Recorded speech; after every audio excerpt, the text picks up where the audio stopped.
O fracasso está te destruindo porque você nunca aprendeu a construir uma fortaleza mental. Há 2000 anos, Marco Aurélio governava o império mais poderoso do mundo enquanto enfrentava guerras, pragas e traições, mas nunca deixou o fracasso quebrar seu espírito. Ele desenvolveu 8 exercícios mentais específicos que transformavam cada derrota em combustível para crescimento. Hoje, você vai descobrir essas mesmas técnicas que os estoicos usavam para se tornarem literalmente imunes ao sofrimento do fracasso e como aplicá-las na sua vida moderna pode transformar você em alguém inquebrável em menos de 30 dias. Se inscreva no canal, deixe seu like e comente de que parte do mundo você está assistindo. Se acomode e relaxe. Vamos começar.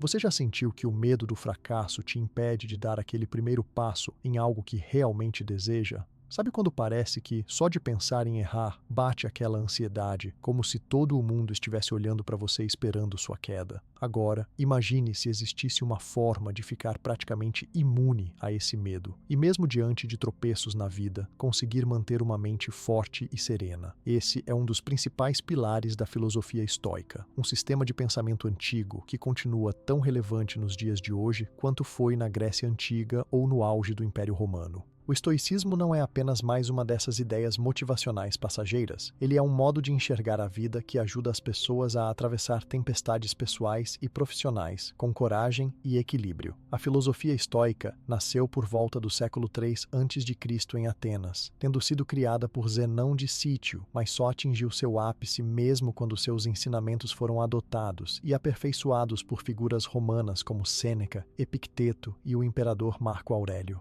O modo estoico de pensar ensina que o mundo é feito de coisas que estão sob nosso controle e coisas que não estão. Não adianta lutar desesperadamente contra aquilo que nunca poderemos mudar, como as opiniões alheias, o passado, as mudanças do tempo ou até certas circunstâncias do destino. No lugar disso, o que os estoicos propõem é um foco absoluto no que podemos realmente influenciar, nossas próprias atitudes, escolhas e emoções. Quando se fala sobre fracasso sob a ótica do estoicismo, o primeiro ponto é entender que ele é inevitável. Em algum momento, todo mundo vai errar, falhar, perder, ou pelo menos não alcançar os resultados desejados. Não existe ninguém que tenha sido bem-sucedido em absolutamente tudo na vida. O que diferencia uma pessoa de outra, no final das contas, é a maneira como cada um reage diante das dificuldades. Os estoicos enxergam o fracasso não como um fim, mas como parte natural da caminhada.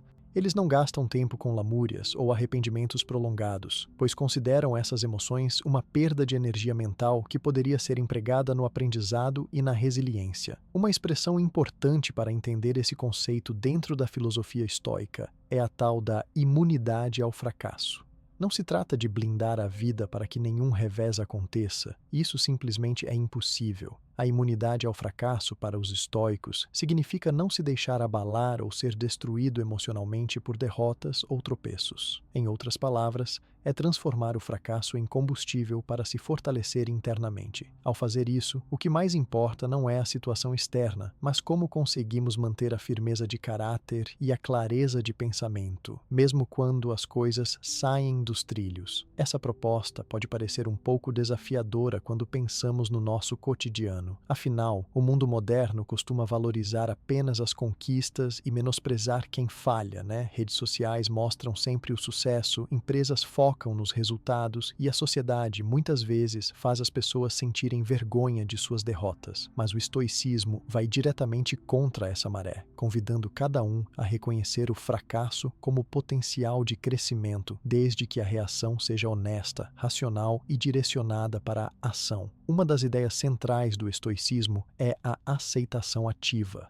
Isso não quer dizer ser passivo diante das adversidades, mas sim aceitar de verdade aquilo que está fora do nosso controle, sem resistir emocionalmente de forma inútil. Imagine alguém que perde um emprego ou recebe uma nota ruim numa prova. Em vez de entrar em um ciclo de autodepreciação e desespero, o estoico vai, primeiramente, identificar o que pode ser aprendido com aquela situação, entender que falhar faz parte da vida e então direcionar as forças para aquilo que ainda pode ser mudado ou melhorado dali para frente. Essa postura mental é reforçada por diversos exercícios práticos no estoicismo, como a visualização negativa, a anotação diária dos pensamentos e o constante questionamento sobre o que realmente está sob nossa alçada. Mas antes de aprofundar nessas práticas, vale ressaltar a importância do conceito do controle estoico. Não adianta gastar energia em tentar forçar os outros a gostar de você, culpar o passado por erros ou se desesperar com algo imprevisível. Concentre-se apenas naquilo que depende da sua ação e das suas escolhas. O próprio Marco Aurélio anotava em seu diário que os homens são perturbados não pelas coisas em si, mas pela opinião que têm delas. E isso exemplifica bem como o estoicismo busca separar o fato do julgamento. O fracasso pode ser visto como uma tragédia ou como um obstáculo a ser superado, dependendo de como cada um decide encarar. Na prática, esse modo de pensar muda completamente a experiência das pessoas diante das dificuldades.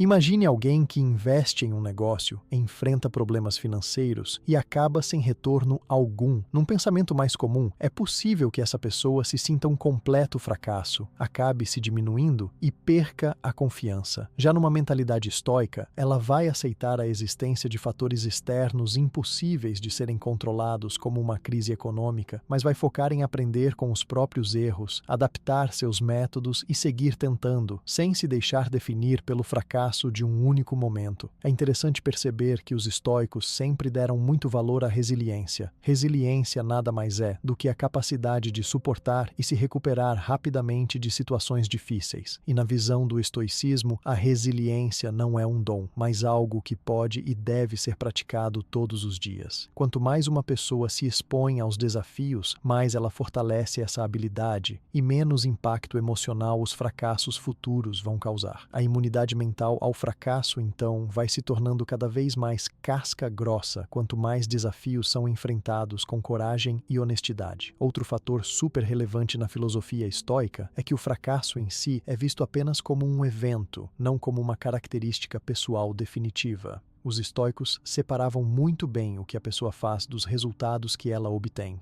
Nem sempre a dedicação, o esforço e o preparo vão resultar em sucesso imediato, mas isso não torna ninguém inferior. O mais importante, na visão estoica, é agir de acordo com a virtude, ser justo, honesto, corajoso e equilibrado, independentemente das circunstâncias. No estoicismo, virtude significa alinhar pensamentos e ações com valores sólidos, nunca se deixando corromper ou agir com desespero por medo do fracasso. Se a pessoa fez tudo ao seu alcance, avaliou friamente as situações, agiu com coragem e aceitou o que não pôde controlar, já atingiu o que de mais elevado o estoicismo propõe. O resultado final, bom ou ruim, é apenas uma das peças do quebra-cabeça da vida. O interessante de toda essa abordagem é perceber como ela se encaixa nos tempos atuais, em que quase todo mundo está correndo em busca de aceitação, sucesso instantâneo e, muitas vezes, acaba se afundando em frustração quando as coisas não saem conforme o esperado. A mentalidade estoica funciona como um antídoto para o excesso de pressão, ensinando que o valor do ser humano não depende apenas das conquistas aparentes, mas sim da maneira como atravessa os fracassos e levanta para recomeçar. Outro aspecto que merece atenção é o papel das emoções no estoicismo. Os estoicos reconhecem as emoções como parte natural da existência, mas não dão a elas o poder de controlar a razão ou as decisões. Assim, quem se treina na filosofia estoica aprende a sentir tristeza, dor ou decepção quando fracassa, mas não se permite afundar ou se definir por esses sentimentos. Muito pelo contrário, o fracasso vira um professor, uma oportunidade para desenvolver mais autocontrole, menos apego ao orgulho e mais disposição para crescer. O segredo, então, é usar cada fracasso como degrau para subir, e nunca como uma âncora que te prende no fundo. Essa filosofia motiva as pessoas a perguntarem para si mesmas, diante de qualquer adversidade, o que posso aprender com isso? O que de fato depende da minha ação agora? Existe algo que realmente possa ser feito para transformar esse momento ruim em oportunidade de evolução pessoal? Essa postura é muito mais racional e produtiva e poupa tempo e desgaste psicológico. Vale reforçar que muita gente, ao ouvir sobre essa atitude estoica, pode imaginar um tipo de frieza ou indiferença emocional, mas não é bem assim. Os mestres estoicos eram, sim, pessoas muito conectadas às suas emoções, mas treinadas para lidar com elas de modo racional, sem negar ou reprimir, apenas não permitindo que dominassem seu julgamento. Essa capacidade faz toda a diferença para quem quer se tornar mentalmente forte diante do fracasso. Por tudo isso, podemos ver o quanto a essência da filosofia estoica é útil para quem vive pressionado por expectativas, medo do erro ou críticas externas. A imunidade mental ao fracasso começa quando se aprende a dar valor à própria atitude e não ao reconhecimento social passageiro.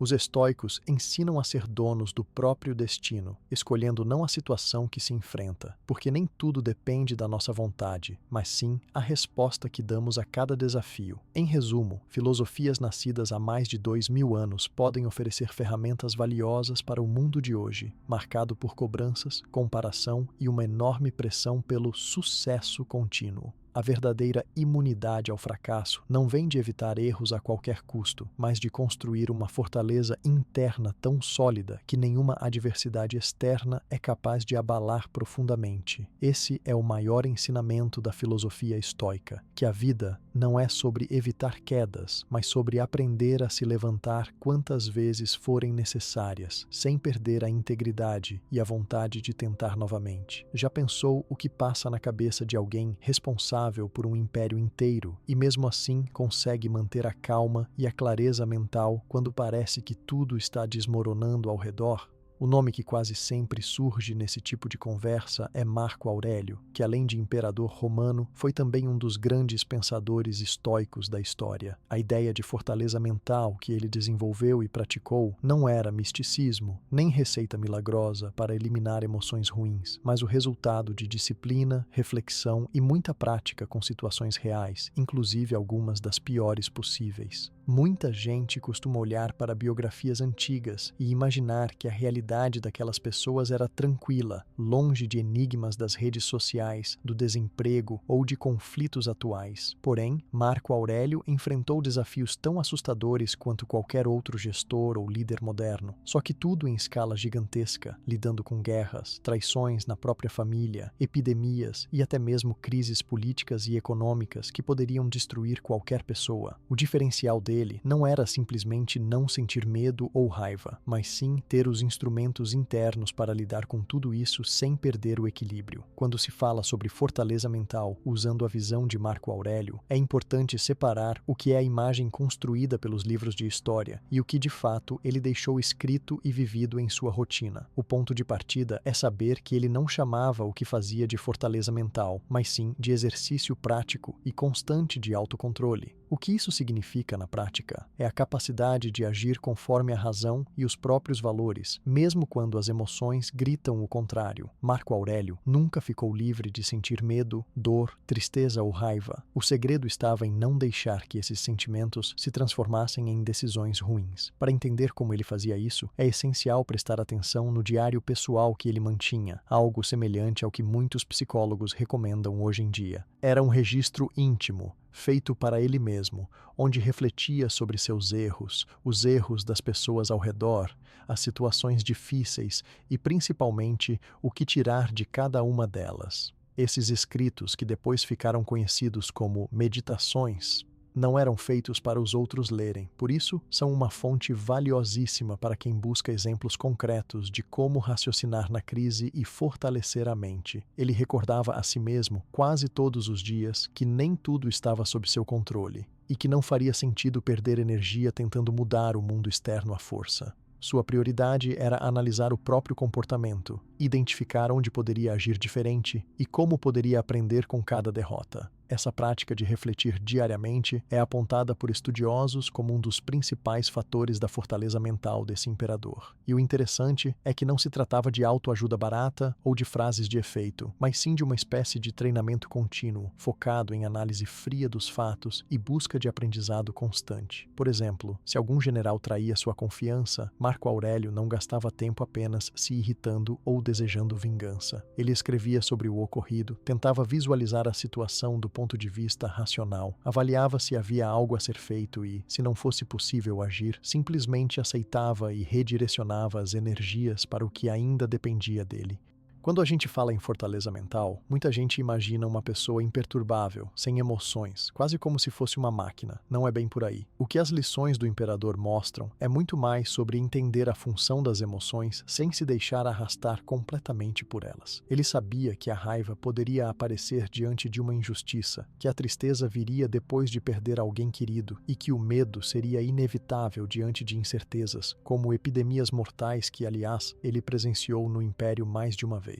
O segredo era manter uma postura ativa, de enfrentamento controlado, jamais de apatia. Na rotina pessoal, Marco Aurélio usava rituais para garantir clareza mental. Sempre ao acordar, costumava escrever lembretes para si mesmo. Lembrava que o dia seria difícil, que enfrentaria pessoas ingratas, situações que escapariam ao controle e que, mesmo assim, restaria a ele decidir como responder a tudo isso. Esse tipo de preparação psicológica evita o choque quando as coisas dão errado e reduz bastante o impacto das emoções negativas no momento em que o problema surge. Não adianta negar que a vida vai trazer problemas, então já se preparar mentalmente para eles reforça a fortaleza interna. Outro aspecto fundamental da filosofia dele era a questão do autocontrole diante de prazeres e tentações. Isso vai muito além de resistir só ao medo do fracasso. Nos registros, aparecem vários alertas para evitar os excessos, os impulsos de ganância ou de arrogância, que, segundo ele, poderiam sabotar o desenvolvimento real da pessoa. Para Marco Aurélio, a mente deveria estar afiada tanto para lidar com as tragédias, quanto para manter a modéstia diante de vitórias e conquistas. Isso, na prática, significava se policiar para não se impressionar demais com elogios ou sentir que estava acima dos outros, pois sabia que a fortuna e o status são passageiros. Falando sobre derrotas, Marco Aurélio encarava cada obstáculo como uma chance de testar na prática os valores ensinados pela filosofia que tanto admirava. Não é que ele gostasse quando as coisas desandavam, mas aproveitava mesmo as situações ruins para reforçar o caráter, avaliar limites, amadurecer decisões e, claro, exercitar a paciência. Quem já passou por momentos difíceis entende o quanto é difícil manter a cabeça no lugar quando parece que tudo conspira contra. O diferencial, seguindo o exemplo estoico, está em não acreditar que o valor pessoal está atrelado ao momento de dificuldade. Ele deixava claro nas suas meditações que tudo o que realmente importa é como se reage ao desafio, não o desafio em si. Todo esse raciocínio se mantém super atual, porque raramente alguém enfrenta só vitórias na vida real. Em vez de se apegar a ideia inalcançável de sucesso contínuo, Marco Aurélio reforça a importância de buscar sentido no processo de lidar com as adversidades. Óbvio que isso exige uma boa dose de humildade para admitir erros, analisar decisões, perceber pontos de fraqueza e, principalmente, abrir mão da necessidade de controle total. A fortaleza mental, no fundo, é construída também no reconhecimento do que não pode ser mudado e na sabedoria de focar só no que está ao alcance. Ao mergulhar nos registros históricos do imperador, surgem exemplos práticos do que ele fazia para não deixar a ansiedade ou a frustração crescerem descontroladas. Muitas vezes, diante de um problema, escrevia perguntas para si mesmo tipo: "Isso depende de mim?"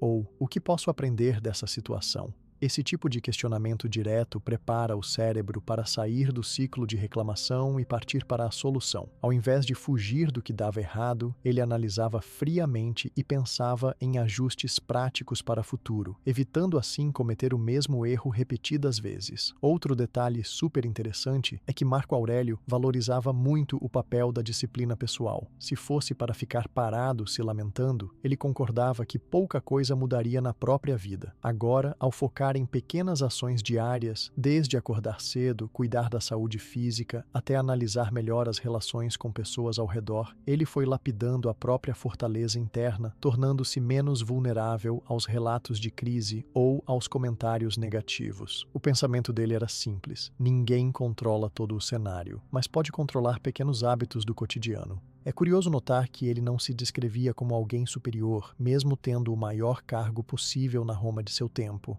Nos escritos, aparece sempre uma conversa honesta, muitas vezes até humilde, com ele mesmo, sobre dificuldades, culpa, tentação de culpar os outros ou o sistema, mas sempre voltando para o centro de responsabilidade pessoal. Um dos trechos mais conhecidos afirma que o verdadeiro impedimento à realização não são as dificuldades de fora, mas aquilo que cada um decide fazer com elas dentro da própria mente. O fracasso, no ponto de vista dele, pode ser devastador só para quem não sabe separar o que é transitório daquilo que é essencial na vida. Falando sobre traições, situações que colocavam à prova sua liderança, o estoico jamais confiava 100% em promessas ou expectativas irreais. Toda negociação e todo relacionamento eram encarados de forma prudente, aceitando que decepções fazem parte da dinâmica humana. De novo, surge aí o fator disciplina. Avaliar motivos, controlar impulsos de raiva, buscar perspectiva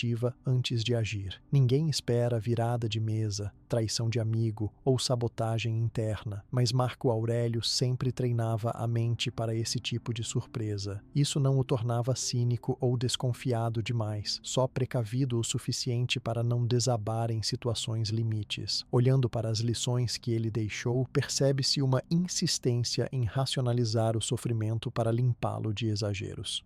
Isso quer dizer que Marco Aurélio treinava bastante o direito de sentir momentos difíceis, mas não deixava esses instantes definirem sua narrativa pessoal. Ele separava a dor do drama, reconhecendo que é possível atravessar cenários tristes sem afundar em autocomiseração ou perder de vista o papel de líder e modelo para outras pessoas. Na prática, essa fortaleza mental foi construída ao longo de anos, não em um estalo. O próprio imperador nunca escondeu o quanto era difícil sustentar esse tipo de postura. Tem trechos em que ele admite fadiga, tentações de desistir ou até dúvidas sobre se estava realmente avançando, mas a chave era sempre voltar para a disciplina diária de reflexão, registro, análise dos sentimentos e busca ativa de aprendizado. Esse processo não tem fim, segundo ele. É um trabalho vitalício, tal como cuidar da saúde do corpo. Se o corpo precisa de exercícios regulares, a mente precisa ainda mais. Outro fator que aparece bastante nas reflexões dele é o espaço para o autoconhecimento. Quem não entende os próprios limites vai desabar frente ao acúmulo de obrigações, pressões e expectativas dos outros. Daí o valor de pausar sempre, questionar se o caminho atual faz sentido, lembrar que nem tudo está sob o próprio domínio. Marco Aurélio deixava para trás decisões antigas quando já não serviam, mudava de rumo se preciso fosse e não se sentia menor por isso. Admitir mudanças de plano era para ele sinal de maturidade, não de instabilidade. Sobre escolhas difíceis, ele deixa claro que nem sempre as opções são entre certo e errado, mas que a análise precisa ser honesta, baseada em princípios, nunca só por conveniência ou interesse imediato. O importante para fortalecer a mente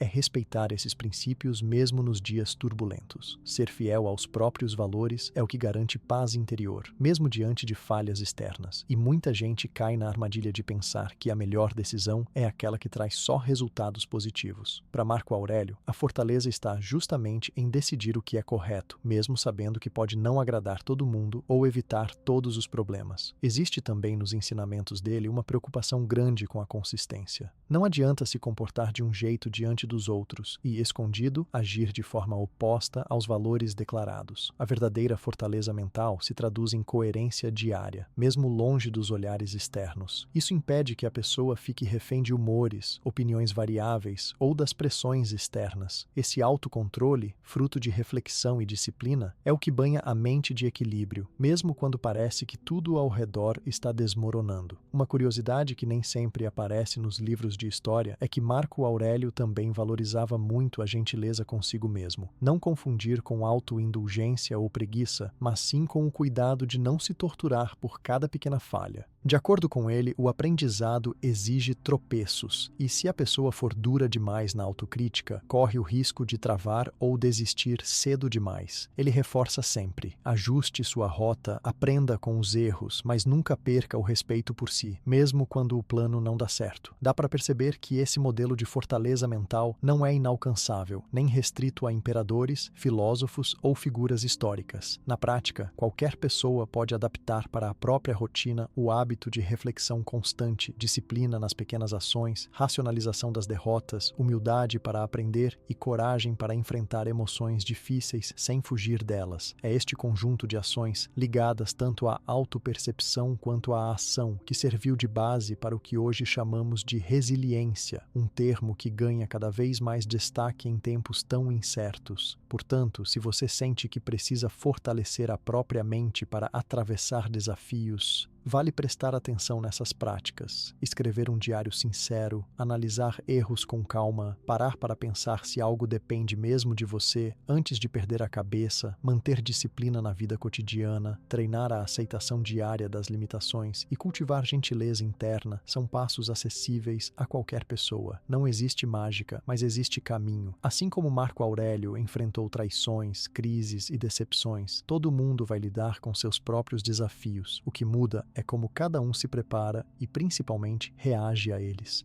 A fortaleza mental de Marco Aurélio não foi feita sem esforço, elogios ou garantias de sucesso. Foi uma construção diária de autoconhecimento, disciplina e foco em valores internos. O resultado foi uma postura que atravessou séculos como exemplo de equilíbrio mental e sabedoria prática, mais atual hoje do que nunca em um mundo cheio de pressões e incertezas. Esse processo constante de se conhecer, analisar erros e buscar clareza para lidar com desafios também envolve algumas dinâmicas bem práticas que os estoicos desenvolveram ao longo do tempo, e uma delas ficou conhecida como visualização negativa. No universo do estoicismo, esse exercício é uma das ferramentas que mais ajudam quem quer se proteger contra decepções e desenvolver resistência diante de adversidades. A ideia de imaginar cenários negativos pode soar desconfortável para muita gente, principalmente em uma época em que se ouve tanto falar de pensamento positivo.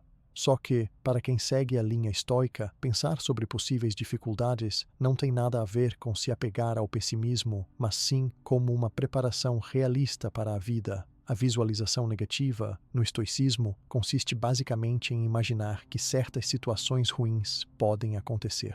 Você passa um tempo de maneira voluntária e controlada pensando, de propósito, em perdas, fracassos, rejeições, problemas no emprego, crises financeiras ou qualquer outro cenário desconfortável. O objetivo disso é simples: diminuir o impacto emocional caso algo parecido realmente aconteça e, ao mesmo tempo, aumentar a capacidade de valorizar o que se tem hoje. Quando você exercita esse tipo de pensamento, acaba desenvolvendo uma resistência mental maior. O susto e a sensação de injustiça, caso a vida traga algum revés, ficam bem menores porque a possibilidade disso já deixou de ser uma completa surpresa. Marco Aurélio, como vimos antes, era um grande adepto da reflexão diária e, segundo vários registros e trechos do seu diário, usava a visualização negativa como parte dos rituais da manhã ou mesmo nos momentos de maior tensão do dia. Ele escrevia para si mesmo, admitindo que estaria cercado, por exemplo, de pessoas ingratas, de situações que escapariam do seu controle, de perdas na família ou no império e de resultados negativos que poderiam acontecer a qualquer hora. Só que, ao pensar nesses cenários antes que acontecessem, ele não só se preparava emocionalmente para lidar com eles de forma digna e racional, como também aprendia a não se apegar exageradamente àquilo que era impossível garantir para sempre. O benefício prático dessa abordagem é sentido diretamente nos dias em que algo foge do nosso controle e a tendência natural seria se desesperar ou se revoltarmos. Se uma pessoa nunca parou para pensar que uma amizade pode acabar,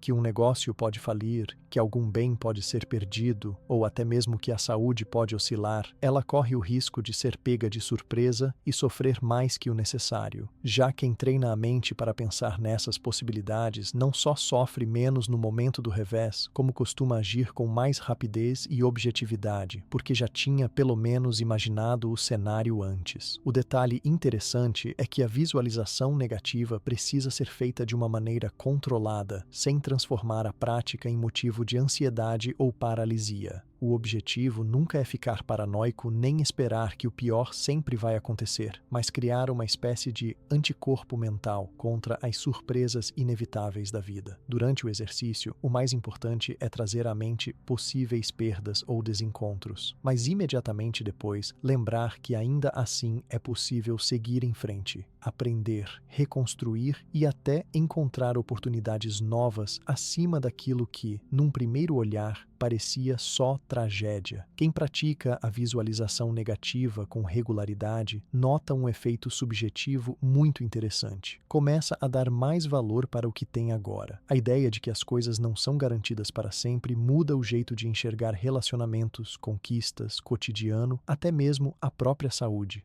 Por isso, esse exercício é conhecido também como uma excelente ferramenta para desenvolver gratidão espontânea, porque mostra como a rotina pode acabar sendo mais preciosa e frágil do que a gente costuma perceber no automático. Agora, um ponto essencial é como colocar isso em prática. Não há uma regra fixa, porque cada pessoa pode adaptar ao seu jeito. Há quem use alguns minutos do dia para, em silêncio, fechar os olhos e se perguntar: e se eu perder esse emprego amanhã? O que mudaria na minha vida? Quem eu ainda teria ao meu lado? O que dependeria só de mim? Outros preferem escrever como se fosse um diário, explorando possibilidades e tentando imaginar de forma concreta como seriam suas reações diante de algum revés específico. O importante é tentar sentir a emoção de perder, para treiná-la, mas logo depois se lembrar que a vida segue e há capacidade de reagir. Pode parecer estranho, mas esse tipo de reflexão fortalece muito a resiliência, que é aquela habilidade de se recompor depois de uma queda. Muita gente enfrenta crises e perde o rumo, em parte porque nunca pensou realmente sobre as adversidades antes delas baterem à porta. Ao contrário, o treinamento estoico indica que o enfrentamento mental é tão poderoso quanto qualquer prevenção material. Quem visualiza o fracasso com antecedência geralmente se levanta mais rápido quando ele chega. Por trás da visualização negativa está o entendimento claro de que tudo é passageiro.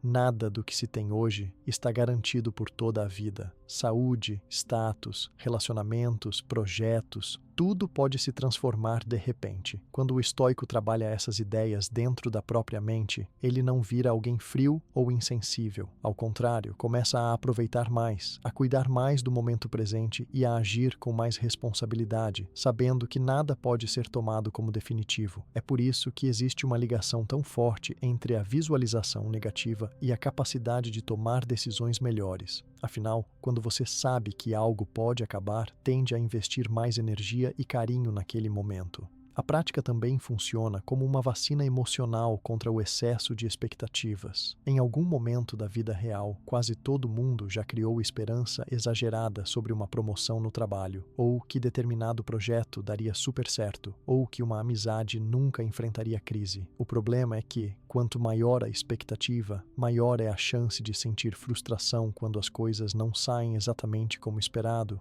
O exercício estoico de imaginar cenários negativos é um antídoto para esse hábito. Não significa se conformar sempre com menos, mas sim olhar para a vida de um jeito mais lúcido, preparado para aceitar as curvas inesperadas do destino. Outro aspecto que vale a pena considerar é como a visualização negativa ajuda no controle emocional. Em situações estressantes, quem já treinou a mente para encarar possíveis perdas e fracassos tende a não ser dominado pelo desespero. A pessoa consegue tomar decisões mais ponderadas, enfrenta crises sem agir por impulso e, de quebra, demonstra uma maturidade rara nos tempos de hoje. O próprio Marco Aurélio dizia nos seus escritos de modo simples que ninguém deveria ficar surpreso quando acontecem coisas ruins, porque todo dia a vida pode mudar completamente. Ter esse pensamento de rotina não faz com que a pessoa sofra mais, mas que sofra menos quando a adversidade realmente chegar. E não é porque você pensa nas tragédias possíveis que elas vão acontecer. Uma parte do medo de fazer esse tipo de exercício geralmente vem dessa ideia errada de que pensar o negativo atrai coisa ruim, mas na verdade o objetivo é treinar a mente a sair do estado de surpresa e agir com mais estratégia e calma. Grandes líderes, atletas, profissionais de alto rendimento e até pessoas comuns que lidam com situações situações difíceis com frequência acabam usando, sem saber, essa lógica da visualização negativa para reduzir a ansiedade e planejar cenários alternativos de ação. No mundo moderno, esse exercício é ainda mais útil porque as mudanças são rápidas, as cobranças são enormes e basta um acontecimento para que tudo vire de cabeça para baixo. Uma demissão inesperada, um término de relacionamento, um problema de saúde ou até mesmo uma notícia ruim que afete a família.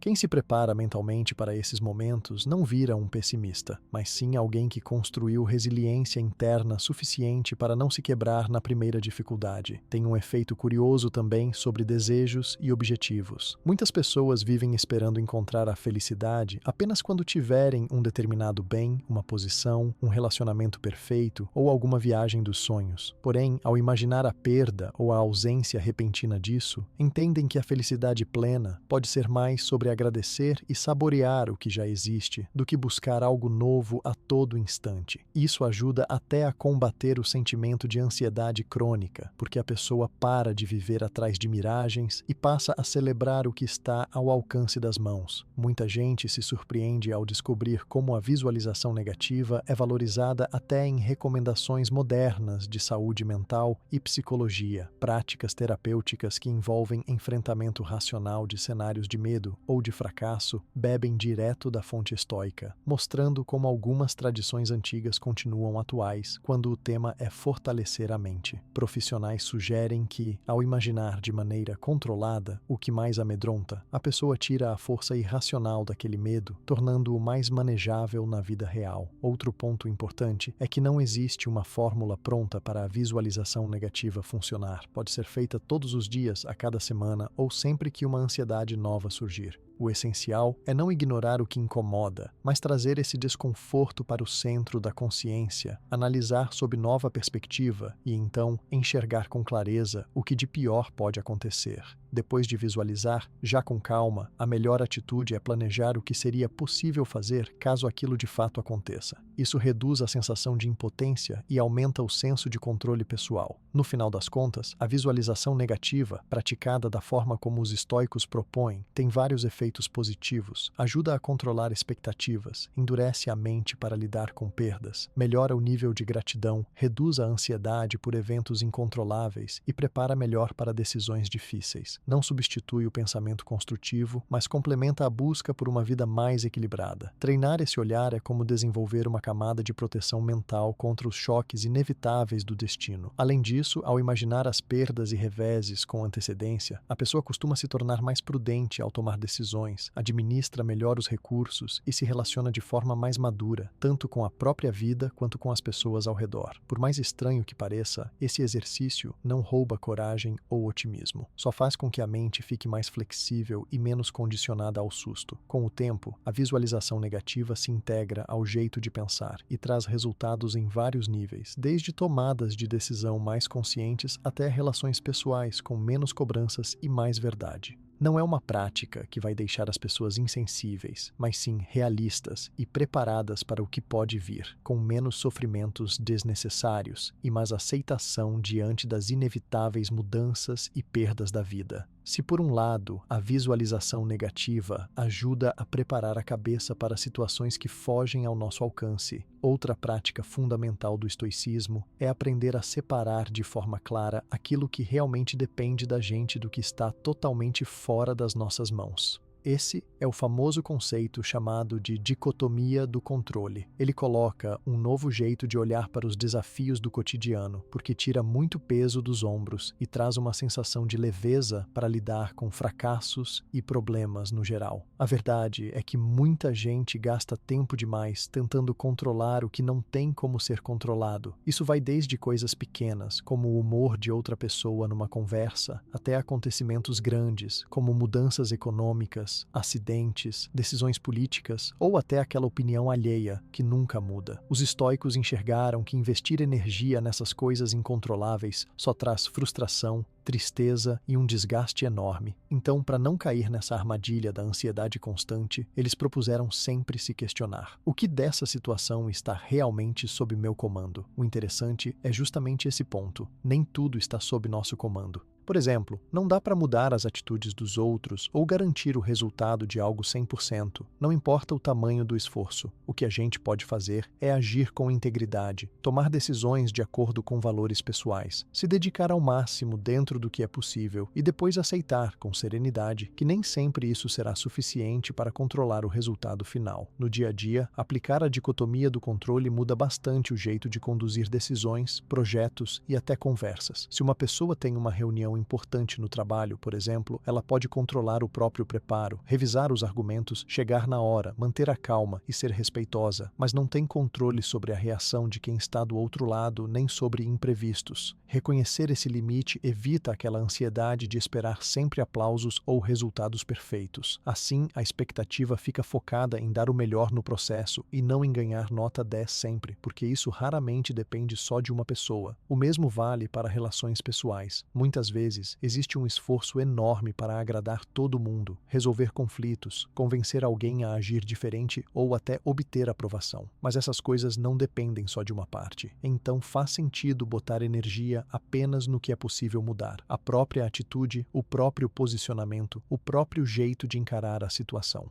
Quando esse modo de pensar se torna natural, fica mais fácil dar um passo atrás quando algo não sai como esperado, sem se torturar ou perder noites de sono por causa das atitudes dos outros. A dicotomia do controle também ajuda, e muito, quando acontecem frustrações em projetos pessoais ou profissionais. Suponha que alguém estude durante meses para passar em um concurso difícil. Se prepare com afinco, faça tudo o que estava ao seu alcance, mas na hora da prova, um nervosismo ou uma distração afetam o desempenho. Claro que é normal se decepcionar, ninguém gosta de ver esforço não dando resultado. O segredo do estoicismo é reconhecer os méritos de ter feito tudo o que era possível. O resultado, nesse caso, é só parte do processo. Não é uma definição do seu valor como pessoa. Se for para aprender alguma coisa, que seja sobre o seu próprio desempenho, não sobre fatores que não estavam sob seu governo. Nessa linha de raciocínio, os estoicos sempre recomendavam: antes de se apegar a sonhos, metas ou resultados, defina primeiro qual parte está sob o seu comando. Assim, os objetivos podem ser mais bem ajustados. É aquela diferença entre dizer quero ter sucesso e dizer quero me dedicar de verdade, aprender o máximo que puder e agir com honestidade. A primeira opção depende de fatores externos, a segunda está inteiramente sob seu controle. Isso muda o tipo de cobrança e até o jeito de encarar o fracasso.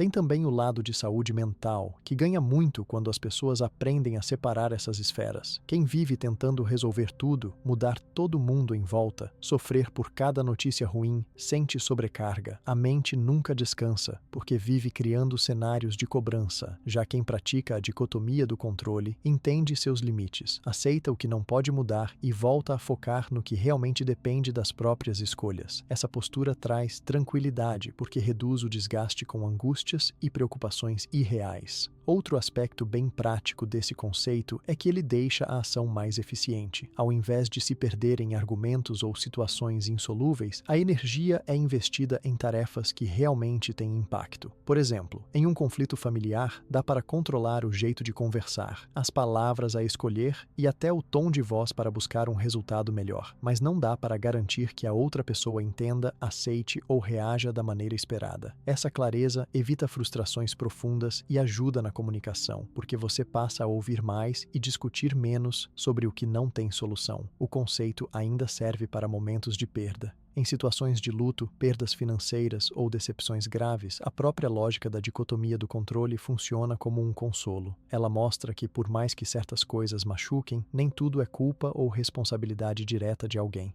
Existem fatores imprevisíveis, escolhas de outras pessoas, acontecimentos que estavam fora de previsão. Ao tirar o peso dessas causas da própria conta, fica mais fácil começar a reerguer o ânimo e voltar a caminhar, focando no que é possível reconstruir dali em diante. Quando se fala em fracasso, então, o estoicismo entrega uma perspectiva nova. O fracasso, muitas vezes, não depende totalmente do empenho, inteligência ou merecimento. Às vezes, simplesmente, o contexto não colabora. As condições mudam, o destino toma outro rumo. Quando isso rola, a atitude estoica é reconhecer o esforço próprio, avaliar o que pode ser melhorado, aprender honestamente com o processo e largar de vez a culpa por tudo aquilo que estava além do próprio alcance. Isso também está muito ligado à sensação de liberdade e autonomia. Quando a pessoa para de tentar controlar o incontrolável, ganha espaço para cuidar melhor do próprio bem-estar, se divertir mais, trabalhar no que ama e escolher melhor as batalhas que realmente valem a pena enfrentar. A mente fica menos ocupada com obrigações impossíveis e mais aberta a encontrar soluções criativas para o que realmente pode ser transformado. Existe aí uma diferença muito importante entre responsabilidade e controle. Ser responsável por uma tarefa, um relacionamento ou por um resultado não significa conseguir garantir que tudo vai dar certo. A responsabilidade está na tentativa, no compromisso de agir bem, mas o controle está apenas sobre as próprias ações. Ao distinguir isso, muitas pressões desaparecem, inclusive a tendência de carregar culpa injusta por coisas que não poderiam ter sido diferentes. Na prática, um jeito simples de aplicar a dicotomia do controle é em forma de perguntas toda vez que sentir tensão, medo ou ansiedade diante de um problema. Dá para pensar, isso depende de mim de verdade? Tem alguma ação que posso fazer para influenciar o resultado? Fiz tudo o que estava ao meu alcance? O que não depende de mim, eu aceito como é? Ou estou gastando minhas forças à toa? Esse processo, com um pouco de treino, ajuda a economizar energia emocional e a evitar desgaste com batalhas impossíveis. Outro ponto legal é perceber como a dicotomia do controle também ajuda a cultivar relações mais saudáveis. Quando a pessoa aceita que não pode forçar opinião, sentimento ou lealdade de ninguém, passa a respeitar limites, evita conflitos desnecessários, aprende a ouvir mais e até desenvolve uma certa tolerância ao imprevisível. Isso cria um ambiente emocional menos tenso, alivia cobranças abusivas e aproxima pessoas de forma mais genuína. No ambiente profissional, a ideia também é bem proveitosa. Líderes que conhecem seus limites e os do grupo trabalham melhor com resultados, valorizam os esforços feitos pelo time e não perdem tempo remoendo aquilo que não tinha como ser evitado. Isso reduz o clima de medo de fracasso e aumenta o senso de responsabilidade compartilhada, já que cada um aprende a focar no que está sob a própria competência. E quando falamos sobre tomar decisões importantes, o conceito de dicotomia do controle facilita na hora de pesar riscos. A avaliação fica mais honesta, porque a pessoa sabe que, por melhor que seja o planejamento, sempre pode haver fatores fora do alcance. Isso ajuda a lidar com frustrações caso não saia como planejado. E permite também celebrar pequenas conquistas, já que o que estava sob o poder individual foi cumprido com empenho e dedicação. Além de tudo, a dicotomia do controle tem um efeito libertador em relação a críticas e julgamentos dos outros. Muitas vezes tentamos agradar a todos, controlar a imagem que tem de nós ou evitar qualquer reprovação. Assim que entendemos que não temos poder sobre a opinião alheia e que essa imagem depende de fatores que nem sempre dizem respeito ao nosso esforço, ficamos mais leves. O foco muda para agir de forma ética, transparente e verdadeira, e não para tentar manipular o olhar dos outros o tempo todo. Com o tempo, esse hábito de separar as coisas tende a criar pessoas menos ansiosas e mais confiantes. Uma postura que pode ser vista no modo como enfrentam desafios diários, desde um atraso no trânsito até notícias difíceis ou mudanças inesperadas no trabalho.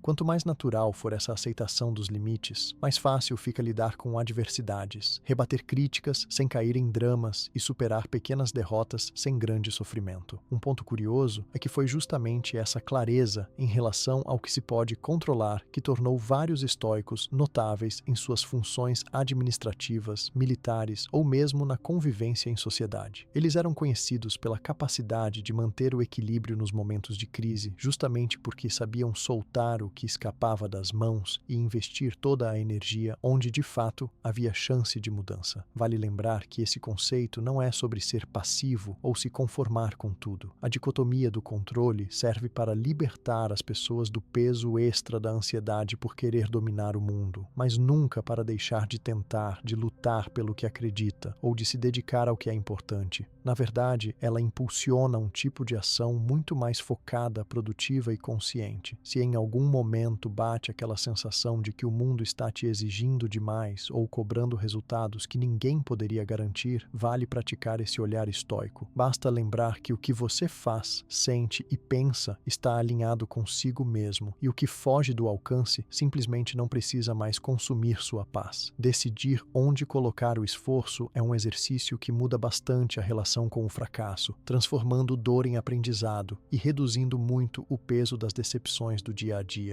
Com essa prática constante de focar no que está sob seu comando, tanto as pequenas quanto as grandes adversidades vão ficando menos ameaçadoras. Isso não elimina os problemas, mas definitivamente transforma a forma como enfrentamos aquilo que nos desafia, criando um senso de autonomia e também uma serenidade que vale ouro, especialmente quando o mundo parece fora de controle. Ao perceber que é possível manter a serenidade e focar naquilo que realmente está sob nosso comando, muita gente começa a se perguntar como transformar esse tipo de discernimento em ação concreta no dia a dia. E aqui entra uma parte muito prática do estoicismo, a autodisciplina. A autodisciplina é talvez um dos aspectos mais consistentes do pensamento estoico, porque serve de base para a construção de qualquer mudança significativa de mentalidade, ajudando não só a enfrentar o fracasso, mas também a criar um caminho de aperfeiçoamento que independe dos resultados diretos. Os estoicos sempre acreditaram que o segredo está na repetição de pequenos hábitos, em vez de grandes gestos ocasionais. E não se trata de se exigir perfeição ou se cobrar além da conta, mas sim de cultivar constância mesmo nos dias mais desafiadores. Quem lê os textos de Marco Aurélio, Epicteto ou Sêneca percebe rapidamente: nenhum deles fala em sucesso como algo garantido só porque alguém é esforçado.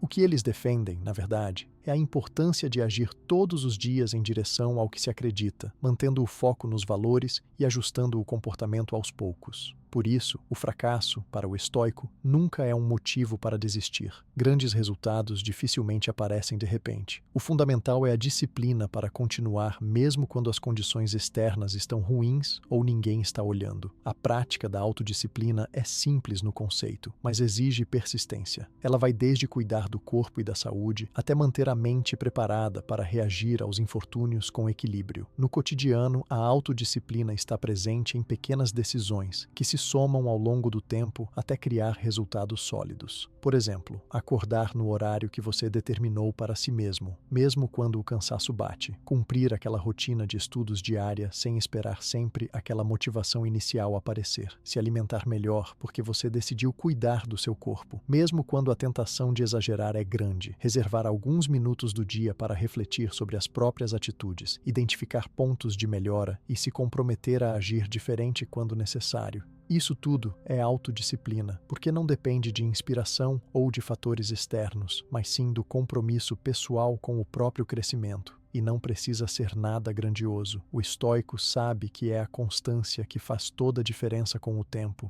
Se você deseja melhorar um aspecto da sua vida, desenvolver um hábito novo ou superar uma dificuldade, o mais importante é a regularidade na prática, não a intensidade. Os resultados aparecem não porque você foi excepcional um único dia, mas sim porque manteve o esforço por semanas, meses e anos. Essa visão tira um pouco da pressão para ser sempre excelente e fortalece a ideia de que cada pequeno passo já é importante. Quando a autodisciplina vira parte da rotina, o medo do fracasso também passa a pesar menos. Isso acontece porque você entende que o valor do esforço não está só no resultado imediato, mas no que cada tentativa representa para a sua trajetória. Errar faz parte do processo, e desistir não faz sentido se o seu foco for o aprendizado. O fracasso deixa de ser visto como o fim da linha e passa a ser um capítulo natural na construção de qualquer objetivo. Assim, cada tombo é incorporado à história, reforçando ainda mais o compromisso com a disciplina. Falando de desenvolvimento pessoal, autodisciplina não é rigidez exagerada nem fechar os olhos para as necessidades do corpo e da mente. Pelo contrário, é saber equilibrar prazer e dever, descanso e ação, lazer e responsabilidade. O importante é não se perder nos extremos, nem da autocobrança, nem da autossabotagem. Por exemplo, tem dias que o melhor é diminuir o ritmo para não adoecer ou não se esgotar. O estoico não busca martírio, mas sim constância inteligente, fazendo o necessário para que o progresso aconteça sem perder o contato com suas próprias necessidades. Muita gente confunde autodisciplina com ausência de flexibilidade. Isso não faz sentido para o pensamento estoico. Flexibilidade é fundamental porque a vida muda constantemente, mas disciplina é justamente a capacidade de se adaptar sem perder de vista o objetivo maior.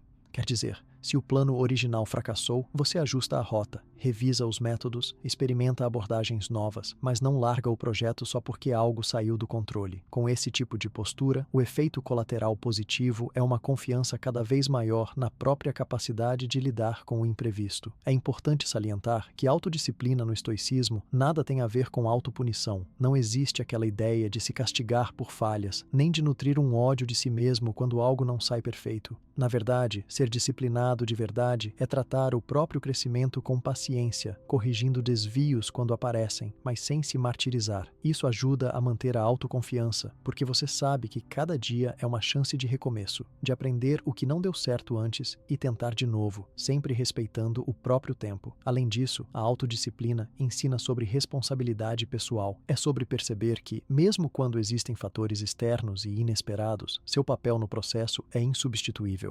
O hábito de não depender dos outros para caminhar, criar ou se reinventar vai pouco a pouco criando aquela impressão de autonomia que é uma das bases da saúde mental estoica. Não é preciso comando, observação, elogio ou punição externa. Basta a decisão interna de que você quer ser alguém melhor do que era ontem e que isso só depende do seu compromisso. Um dos benefícios claros da autodisciplina é a maneira como ela transforma atividades em rituais de fortalecimento interno. Pode ser a leitura diária de um texto inspirador, o cuidado com o ambiente em que você vive, a conversa honesta consigo mesmo antes de dormir para revisar o que pode melhorar, ou a escolha de manter bons hábitos de sono, alimentação, atividade física, estudo ou trabalho criativo. No estoicismo, tudo isso conta, porque se transforma em pequenas provas de que você é capaz de dizer sim ao que te faz bem e não ao que te afasta do próprio valor. Esse processo cria camadas de autoconfiança, não por orgulho, mas porque a repetição cria memórias de superação. Quando você olha para trás e vê que conseguiu manter um hábito por dias ou meses, mesmo em meio ao caos, isso reforça que é possível enfrentar desafios futuros também. Fragilidade, medo ou preguiça não desaparecem do dia para a noite. Eles só perdem força diante da vontade de manter o compromisso consigo mesmo. Quem se dedica todos os dias aprende a confiar mais na própria força e menos nas promessas vazias de soluções milagrosas.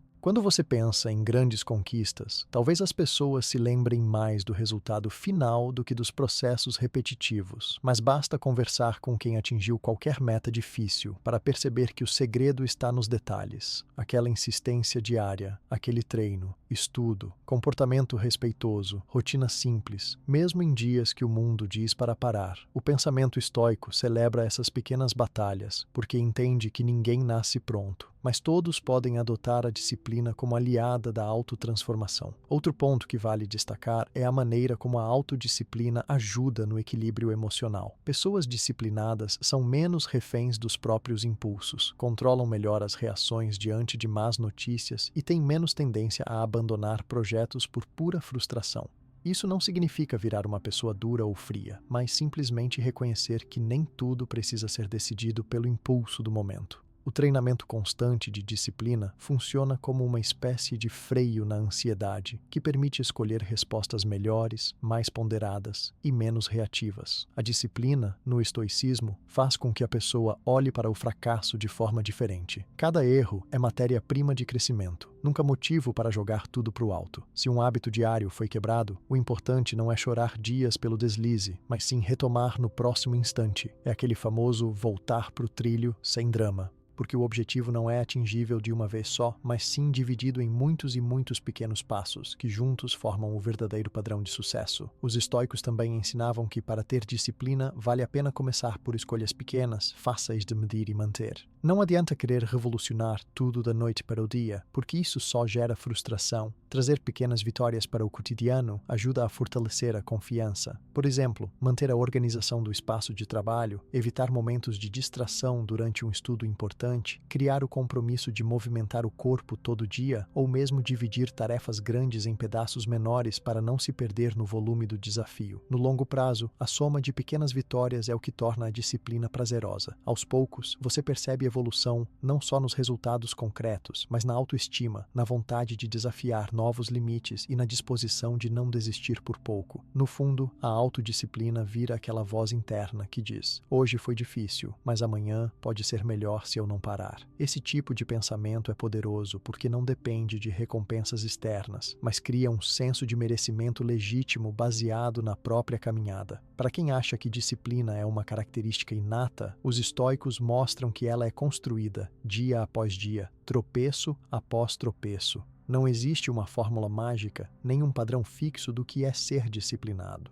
O segredo está no autoconhecimento, na honestidade de olhar para o que funciona ou não para você e na disposição de recomeçar quantas vezes for preciso. O mais interessante é que essa constância elimina o tudo ou nada e incentiva a cultura do progresso contínuo. Não adianta acertar tudo em um único momento se depois falta persistência para manter. O valor está no hábito mantido, no compromisso renovado a cada amanhecer, no foco em pequenas ações que se alinham ao que realmente importa a cada um. Isso tira o peso do fracasso, porque ensina que não é preciso vencer sempre, mas sim avançar sempre, mesmo que seja em ritmo lento. A autodisciplina, então, serve como um alicerce para qualquer um que queira construir alguma coisa significativa, seja no campo profissional, nos estudos, na vida pessoal ou no autoconhecimento. Ela garante que, ao invés de desistir nas primeiras dificuldades, cada um se mantenha ativo, adaptando-se ao longo do caminho, celebrando aprendizados e enfrentando novas tentativas. O resultado desse processo é um senso de controle interno maior, menos vitimização e mais autonomia para decidir a própria história. No estoicismo, a mensagem é clara: quem constrói disciplina, constrói resiliência. E a resiliência é, talvez, o maior legado de quem não desiste na primeira queda. Cada hábito preservado, mesmo simples, vira um tijolo a mais na fortaleza mental. Sem disciplina, qualquer vento forte desmonta os projetos. Com disciplina, até grandes fracassos servem de trampolim para próximos capítulos.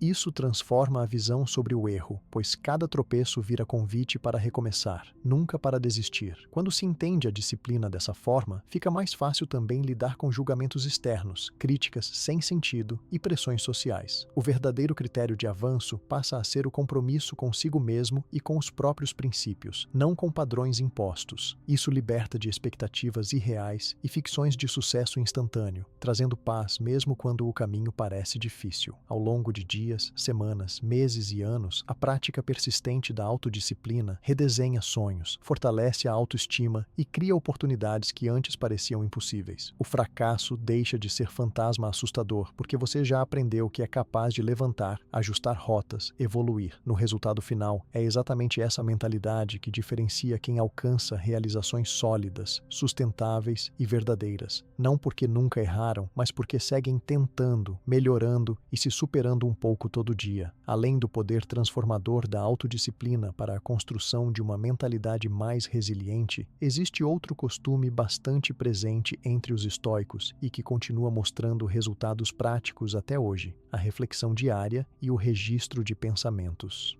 Esse hábito, que muita gente acaba negligenciando por parecer simples demais, é um dos pilares que sustentam o processo de autoconhecimento e evolução pessoal, especialmente quando o tema é imunidade ao fracasso. E não é algo novo, pelo contrário, é uma prática que atravessa séculos e que já fez parte da rotina de filósofos, líderes e até pessoas comuns que descobriram o impacto desse exercício no dia a dia. Quando pensamos na vida corrida de hoje, é bastante comum se perder facilmente nos compromissos, nas redes sociais, nas notícias que mudam a cada minuto e naquela sensação de que nunca há tempo suficiente para nada. O registro de pensamentos surge quase como um respiro no meio desse caos. É a chance de pausar, olhar para as próprias ações, perceber emoções e identificar como reagimos diante das dificuldades, das conquistas e dos fracassos. Marco Aurélio é provavelmente o exemplo mais conhecido desse exercício. Os textos conhecidos como meditações nada mais são do que um diário pessoal, escrito para ele mesmo, onde refletia com honestidade sobre medos, erros, decisões difíceis e aprendizados de cada dia. Esse tipo de escrita não exige formalidade nem talento literário. Não é para publicar nem para impressionar. O objetivo é criar intimidade consigo mesmo, encontrar padrões e possibilidades de melhoria, além de registrar conquistas, planos, dúvidas e até situações embaraçosas. O ponto fundamental é ser honesto no papel, porque são justamente essas anotações sinceras que funcionam como espelho do que acontece dentro da cabeça. Ninguém precisa reservar horas para isso. Alguns minutos já fazem diferença. O importante é permitir que o pensamento ganhe forma concreta, que os sentimentos possam ser examinados à luz da razão, e que aquilo que parece caótico seja colocado em perspectiva. Os estoicos valorizavam essa rotina justamente pelo efeito acumulativo que ela causa com o passar do tempo. Cada dia trazendo uma pequena reflexão, uma revisão de algo que funcionou bem, uma análise de um erro ou de uma reação inesperada, forma um arquivo particular que mostra de modo muito realista o quanto é possível evoluir. Muitas vezes, quando as pessoas dependem só da memória, acabam esquecendo lições importantes, caindo nos mesmos erros ou ignorando pequenas conquistas diárias. Escrever serve como âncora, organiza ideias e ajuda a perceber que nem todo fracasso é tão grande quanto parecia no calor do momento, e que a vida segue cheia de oportunidades de recomeçar.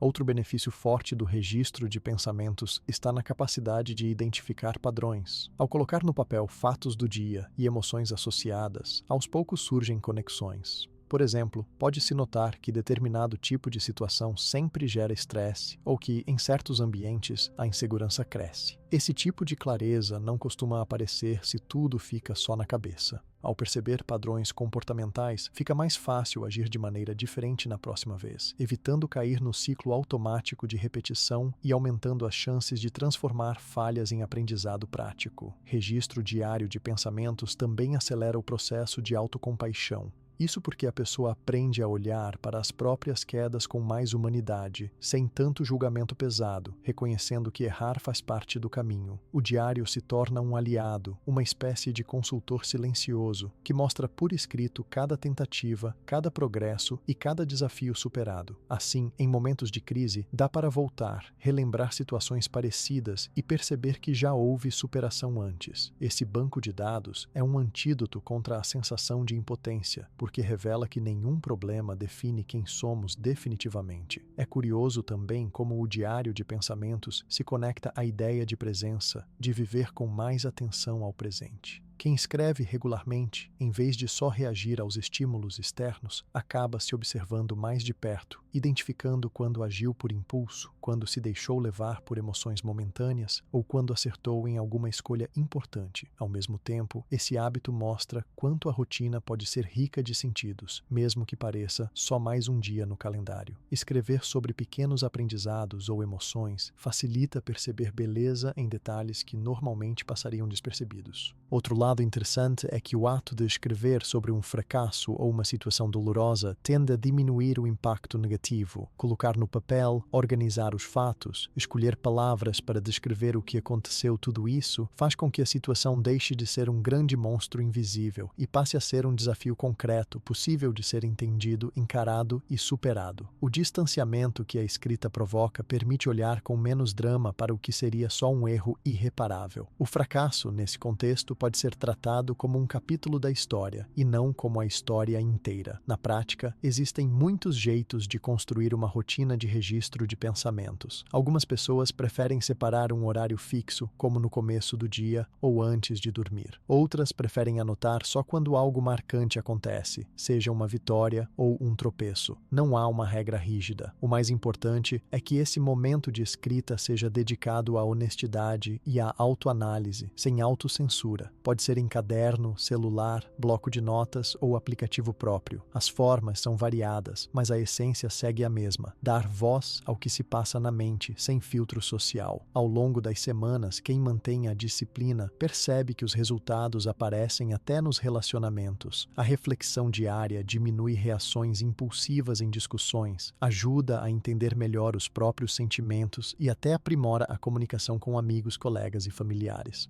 É mais fácil pedir desculpa quando já se aprendeu a reconhecer falhas. Do mesmo jeito, é natural elogiar e agradecer mais, porque as pequenas vitórias também ficam evidentes diante dos olhos. Para quem está enfrentando momentos de fracasso, o diário serve como canal de desabafo, mas também como terreno fértil para soluções criativas. Quando um mesmo problema aparece várias vezes, fica claro que talvez seja a hora de mudar de estratégia, pedir ajuda ou buscar outro caminho. As páginas se tornam um território seguro para experimentar possibilidades novas, reformular metas, ajustar expectativas ou criar um plano de retomada. O importante é que cada registro mostre respeito à própria história, valorizando tentativas e reconhecendo a coragem de seguir em frente mesmo diante dos obstáculos. Outra utilidade do registro de pensamentos é servir de termômetro para perceber progresso. Quem só avalia a vida pelas grandes conquistas perde muitos avanços pequenos que se acumulam discretamente dia após dia. Ao reler anotações antigas, fica nítido como certas dores foram sendo superadas, como aquele medo de fracassar já não pesa mais tanto, ou como algumas virtudes cresceram silenciosamente. Isso cria motivação para continuar tentando e diminui a autocobrança exagerada, tão comum nos dias atuais. Além de tudo isso, o hábito de refletir e registrar também favorece o senso crítico. Ao se perguntar, de modo simples, como foi o dia, qual atitude poderia ser diferente, o que deu certo ou errado, a mente se acostuma a ser investigativa e prática. Isso é um diferencial no combate à vitimização, porque desloca o foco do que aconteceu para o que pode ser feito diante da situação. Assim, até mesmo as piores derrotas perdem o aspecto de sentença final e passam a ser vistas como material para a reconstrução. Vale dizer também que esse exercício pode ser compartilhado. Existem grupos, amigos ou terapeutas que incentivam o uso de diários ou conversas reflexivas para ajudar no progresso coletivo. Em ambientes profissionais, esse costume está presente em reuniões de avaliação, feedbacks honestos e programas de desenvolvimento pessoal. O fundamental é entender que não existe certo ou errado na forma. Cada pessoa adapta de acordo com as necessidades e o ritmo da própria vida. Por fim, a prática da reflexão diária e do registro de pensamentos permite criar um ciclo virtuoso de aprendizado constante. A cada anotação, alguma coisa nova pode ser descoberta sobre si mesmo. As falhas vão mostrando onde estão os pontos cegos, as repetições indicam padrões a serem quebrados e as conquistas sinalizam o caminho certo. O fracasso, nesse contexto, deixa de ser assustador porque vira um elemento de crescimento. O importante é não deixar passar em branco a riqueza dos próprios dias, usar a escrita como aliada, criar uma ponte entre o que se vive e o que se quer construir daqui para frente. No fundo, construir esse hábito é um jeito simples e acessível que qualquer pessoa pode adotar para dar mais sentido à própria trajetória, se preparar melhor para os imprevistos e transformar erros em combustível para continuar avançando, sempre com mais clareza, percepção e respeito consigo mesmo. A partir daí, o caminho para lidar com fracassos, tomar decisões conscientes e fortalecer a própria mente vai se tornando cada vez mais concreto e eficiente, trazendo benefícios não apenas na vida pessoal, mas também nas relações, no trabalho e na saúde emocional. Quando alguém começa a experimentar o hábito da reflexão diária e passa a notar pequenas transformações pessoais, é natural querer avançar ainda mais e buscar uma postura interna que realmente traga paz, mesmo quando a vida contraria tudo aquilo que a gente planejava. Neste ponto, entra um conceito estoico que vai além da aceitação simples dos acontecimentos. Trata-se do amor fati, uma expressão em latim que significa algo como amar o destino. Não é só aceitar o que acontece, mas acolher com sinceridade o que a vida traz, inclusive o fracasso, o inesperado, a perda e as dificuldades. Amar o destino é uma atitude ativa. Não é conformismo, nem resignação apática, daquele tipo que faz a pessoa baixar a cabeça e deixar tudo rolar por conta própria. Ao contrário, o amor fati desafia a gente a ver as adversidades como oportunidades e convites para evoluir. Ao adotar esta postura diante dos fracassos, você amplia a capacidade de aprender e tira um peso enorme das costas, porque deixa de se sentir inimigo das circunstâncias ruins. Não significa negar a tristeza, a raiva ou o desconforto, mas aceitar esses sentimentos como parte legítima do viver, tentando enxergar em cada situação difícil um terreno fértil gancho para fortalecimento pessoal. Os filósofos estoicos, principalmente Epicteto e Marco Aurélio, exploraram bastante esse conceito nos seus registros. Para eles, o amor fati não era um slogan bonito para parecer otimista. Era uma orientação prática de como atravessar até os piores momentos com dignidade e equilíbrio. O próprio Marco Aurélio, que enfrentou lutos, traições, guerras e doenças durante o seu reinado, registrava que não só aceitava, mas buscava amar cada detalhe da experiência que o mundo oferecia. Ele recomendava: em vez de reclamar ou comparar a própria vida com a dos outros, tente olhar para o que chegou até você como um material único, que só podia ser trabalhado ali, naquele momento e com aquela pessoa. Transpor esse conceito para o dia a dia às vezes parece desafiador, principalmente em um contexto onde os desejos e os sonhos são incentivados como únicos caminhos para a felicidade. A gente cresce ouvindo que precisa buscar sempre o melhor, evitar ao máximo qualquer tipo de dor e correr atrás da felicidade como objetivo absoluto. Só que as surpresas, os fracassos inesperados e as perdas fazem parte da realidade. O amor fati propõe que, em vez de lutar contra isso e se sentir injustiçado a cada tropeço, é possível mudar o olhar e tentar encontrar sentido, valor e até gratidão por aquilo que não estava nos planos. O exercício é mais simples do que parece, mas implica uma postura de coragem. Sempre que algo der errado, a ideia não é fingir que está tudo bem ou rejeitar a tristeza. Primeiro, sinta plenamente o que precisa ser sentido. Dê nome ao fracasso, sinta o gosto amargo. Mas ao invés de se revoltar ou buscar culpados a qualquer custo, tente experimentar por alguns minutos a pergunta: o que a vida está me mostrando com isso? Existe algum aprendizado que só seria possível a partir deste obstáculo? Aos poucos, esse tipo de pensamento abre espaço para a aceitação ativa. Não é tudo acontece por um motivo mágico, mas sim posso tirar um significado e crescer mesmo daquilo que não escolhi. No campo do trabalho, das relações afetivas ou dos objetivos pessoais, o amor fati se manifesta pelo abandono da ideia de controle absoluto. Ninguém acerta em tudo, nem realiza todos os planos no tempo desejado. Às vezes, aquela promoção não chega, um relacionamento desmorona ou a saúde dá um sinal vermelho. Os estoicos ensinavam que, adotando o amor fati, a energia que seria gasta para resistir ao inevitável pode ser usada para transformar a realidade a partir do novo ponto de partida. Não é preciso admirar o fracasso, mas encontrar em cada quebra de expectativa um estímulo para modificar atitudes, entender limites, pedir ajuda, experimentar caminhos antes ignorados. Com essa mentalidade, é possível perceber que fracassar não é ser derrotado, mas apenas encontrar limites, contornos e novas oportunidades. Isso se reflete de modo direto na autoestima, pois o amor ao destino se traduz em respeito à própria história, sem julgamentos pesados ou arrependimentos paralisantes. O amor fati é libertador porque faz com que as situações ruins percam o poder de destruir o nosso humor, os nossos objetivos ou a imagem que temos de nós mesmos. Quando alguém escolhe viver sob essa lógica, surge uma disposição maior para olhar para trás e perceber que quase todo obstáculo, mesmo quando parecia um desastre sem solução, terminou contribuindo para amadurecimento, mudança de rota ou reconhecimento de novas prioridades. E mesmo que algumas dores não tragam respostas claras imediatamente, a postura de amor fati permite continuar agindo, aprendendo, sem carregar aquela sensação de fracasso como fardo insuportável. O que antes era apenas um erro vira aprendizado. O que parecia injustiça passa a ser enxergado como parte do grande processo de viver.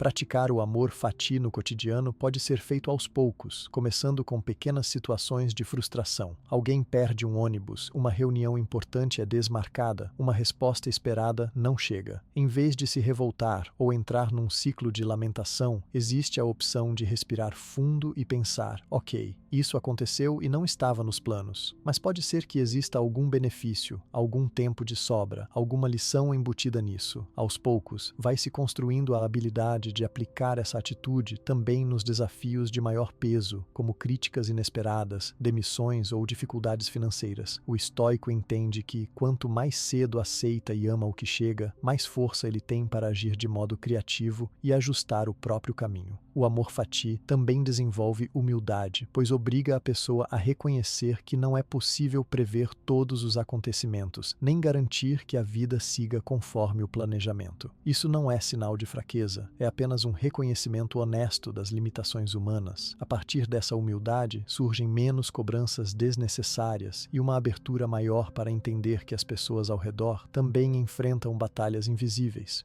Ninguém tem o controle pleno sobre riscos, acertos e fracassos. Amar o destino nos deixa menos críticos com os próprios erros e também mais tolerantes com as falhas dos outros. Outra consequência positiva desse conceito é o aumento da flexibilidade diante das transformações. Estar disposto a amar o que a vida oferece, seja bom ou ruim, tira as pessoas do conformismo, faz com que sejam mais rápidas para reagir na dificuldade, menos resistentes à mudança e mais abertas para inovar, reajustar metas e experimentar sem se sentir diminuídas quando algo dá errado. O amor fati não exige heroísmo, só a honestidade de não recusar a própria experiência, de não tentar pular capítulos, de assumir que cada parte do caminho tem um papel na história. Tem também um efeito sobre ansiedade e o famoso medo do julgamento alheio. Quem treina o olhar de amor fati sente menos necessidade de aprovação externa para justificar a própria vida. Cria-se uma sensação de pertencimento à própria jornada, aceitando que cada um tem sua estrada, seus acertos, suas quedas e que nada disso precisa se encaixar no padrão de sucesso ou fracasso estabelecido pelo entorno.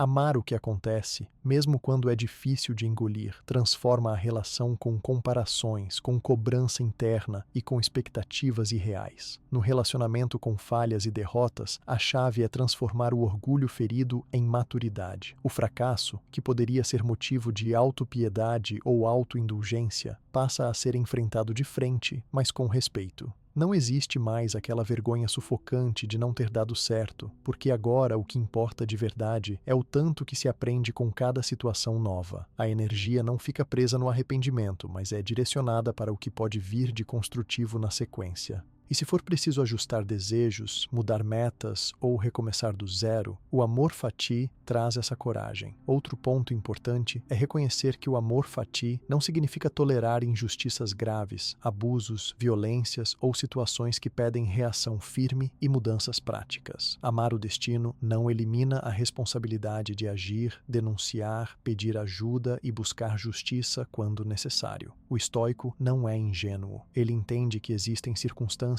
que pedem posicionamento claro. O que muda é a disposição interior de não se vitimizar além da conta pelo que foge de qualquer previsão, mas aprender, ressignificar e seguir em frente a partir dali. Se aplicar amor fati pode parecer difícil em situações de muita dor ou perda profunda, vale lembrar que cada passo em direção à aceitação já é uma forma de honrar a própria história. É um processo que vai sendo construído pouco a pouco, sem pressa e sem pressão, para que tudo faça sentido imediatamente. A confiança na construção desse amor pelo que acontece vai fortalecendo os laços com a realidade, tornando as quedas menos traumáticas e o sucesso menos vaidoso. A vida em si é cheia de encontros e desencontros, de ciclos de sucesso seguidos por quedas e recomeços. Amar o destino é se armar de serenidade para esses ciclos, sem se deixar abalar em excesso pelos altos e baixos. O fracasso deixa de ser uma sentença definitiva e passa a ser apenas mais uma etapa, com sua importância e seu lugar no contexto da evolução pessoal.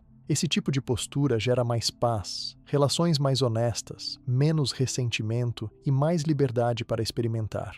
No fim, a prática do amor fati, além de transformar o olhar sobre fracassos e decepções, permite viver com mais integridade, leveza e humildade. Abre espaço para a gratidão, até mesmo por aquelas experiências que, no início, pareciam impossíveis de serem aceitas. Aos poucos, a força de vontade para se reinventar cresce, a serenidade diante dos problemas aumenta e a alegria de viver deixa de depender só de resultados perfeitos, passando a fazer sentido em cada parte do caminho, especialmente naqueles trechos que ninguém planejou. Com isso, o conceito de amor fati mostra que é possível criar uma nova relação com a própria trajetória, valorizando tudo, inclusive o inesperado. Aceitar, aprender, transformar e seguir. Isso faz com que qualquer fracasso, por mais dolorido, nunca seja o fim do mundo, mas apenas uma parte importante do aprendizado único de cada pessoa. Seguindo a linha de olhar para cada experiência, seja boa ou ruim, como uma parte valiosa da própria trajetória, outra dimensão do estoicismo que merece atenção é o esforço constante para desenvolver o controle emocional. Muito além de negar sentimentos ou reprimir tudo o que é desconfortável, os estoicos defendiam uma postura na qual as paixões e os impulsos não ficam soltos, mas são observados, compreendidos e aos poucos domados com consciência. O objetivo não era virar uma pessoa fria, mas cultivar uma mente clara e um coração sereno, mesmo diante das decepções, das pressões internas e do caos externo. O ponto de partida é entender que todos nós temos emoções intensas em alguns momentos: raiva, medo, frustração, inveja, tristeza, culpa e até empolgação exagerada. Os antigos chamavam esses sentimentos de paixões quando perdiam o limite e começavam a atrapalhar o discernimento. Ou seja, ninguém está imune a sentir essas emoções, mas o segredo está na forma como reagimos a elas. Ficar preso num ciclo de impulsos descontrolados normalmente piora qualquer situação, inclusive quando se trata de lidar com fracassos. Dentro do pensamento estoico, existe um incentivo grande para identificar rapidamente quando uma emoção começa a tomar conta. A ideia é não se deixar arrastar totalmente pelo impulso do momento. Por exemplo, ao sentir raiva depois de uma crítica inesperada, a primeira reação pode ser atacar de volta, se fechar ou até guardar mágoa por dias. Só que quando se observa essa emoção chegando, é possível criar um espaço entre o que se sente e o que se faz. É justamente nesse espaço que entra o controle emocional. O estoico procura respirar, refletir e só então agir, trazendo racionalidade para o que poderia ser só explosão. Para muitos, pode soar difícil no início, porque a cultura moderna costuma valorizar respostas rápidas, autenticidade emocional e até impulsos como forma de mostrar personalidade forte. Só que na prática, quem mais sofre com as próprias paixões descontroladas é quem vive reagindo sem filtrar, sem pausar e sem avaliar a consequência de cada movimento. O controle emocional dos estoicos, que se constrói degrau por degrau, funciona justamente para dar tempo e clareza de perceber quando é a emoção que está mandando e, quando é possível, trazer o raciocínio de volta para a conversa. Não existe um botão de desligar sentimentos. Controlar as paixões não é fingir que algo não existe, mas sim saber dar o peso correto a cada emoção. Essa é uma habilidade treinável, e esse treino começa com o autoconhecimento, ou seja, com o exercício de parar, se observar, descobrir gatilhos que despertam determinadas respostas e criar alternativas mais maduras de reação. Um recurso clássico, usado tanto pelos estoicos quanto por terapeutas contemporâneos, é o exercício de respiração lenta. Antes de responder impulsivamente, fazer uma ou duas respirações longas pode mudar a perspectiva interna e dar tempo para um pensamento mais calmo surgir. Outro ponto que aparece muito nos relatos estoicos é o distanciamento crítico. Ao receber uma notícia ruim ou viver um fracasso, o natural é se deixar consumir pela frustração ou pelo pânico. Marco Aurélio, por exemplo, recomendava praticar o distanciamento interno, quase como se olhasse para si mesmo de fora. Ao fazer isso, fica mais fácil entender que todo sentimento intenso passa e que nenhuma decepção é eterna. O fracasso dói, mas pode ser analisado. O que de fato aconteceu? O quanto isso prejudica os meus valores ou saúde? O que ainda está sob meu controle, mesmo diante dessa perda? Quando esse tipo de questionamento vira hábito, as emoções começam a perder a força de paralisar ou desestabilizar de vez. O controle emocional permite reconhecer a dor sem alimentar mais sofrimento. É comum, por exemplo, crescer em ambientes onde se aprende a buscar compensação imediata para sentimentos ruins. Descontar raiva nas pessoas próximas, afundar-se em distrações ou agir com impulsividade só para sentir algum alívio momentâneo. Os exercícios estoicos propõem enfrentar diretamente o sentimento, olhar para ele sem filtro e daí decidir de fato como agir. Outra ferramenta importante para esse domínio das paixões é a chamada revisão emocional. Antes de dormir ou numa pausa durante o dia, Os estoicos recomendavam rever os acontecimentos marcantes e as emoções que vieram junto. Em que situações o impulso dominou? Como teria sido se responder com mais calma? Não é para ficar se martirizando ou se culpando, mas para identificar padrões e testar alternativas nas próximas oportunidades. Desse modo, cada dia oferece uma chance de melhorar, de se afastar de respostas automáticas e de criar novas formas de lidar com a vida. Vale ressaltar que, para os estoicos, o controle emocional anda junto da clareza dos valores pessoais. Quanto mais a gente sabe o que é importante para si, mais fácil fica resistir a impulsos que vão contra nossas convicções. Isso serve tanto para evitar decisões ruins, quanto para não se perder diante de pressões externas. Por exemplo, se alguém valoriza o respeito, dificilmente vai buscar vingança depois de um fracasso, mesmo sentindo vontade. O controle existe justamente porque a pessoa reconhece que pode sentir raiva ou desejo de revidar, mas opta por uma resposta mais alinhada com os próprios princípios. Muita gente acredita que pessoas com grande controle emocional são frias, distantes ou sem vida interior. O que acontece, na verdade, é que os estoicos aprenderam a dar espaço para sentir, mas não para ser comandado por qualquer emoção.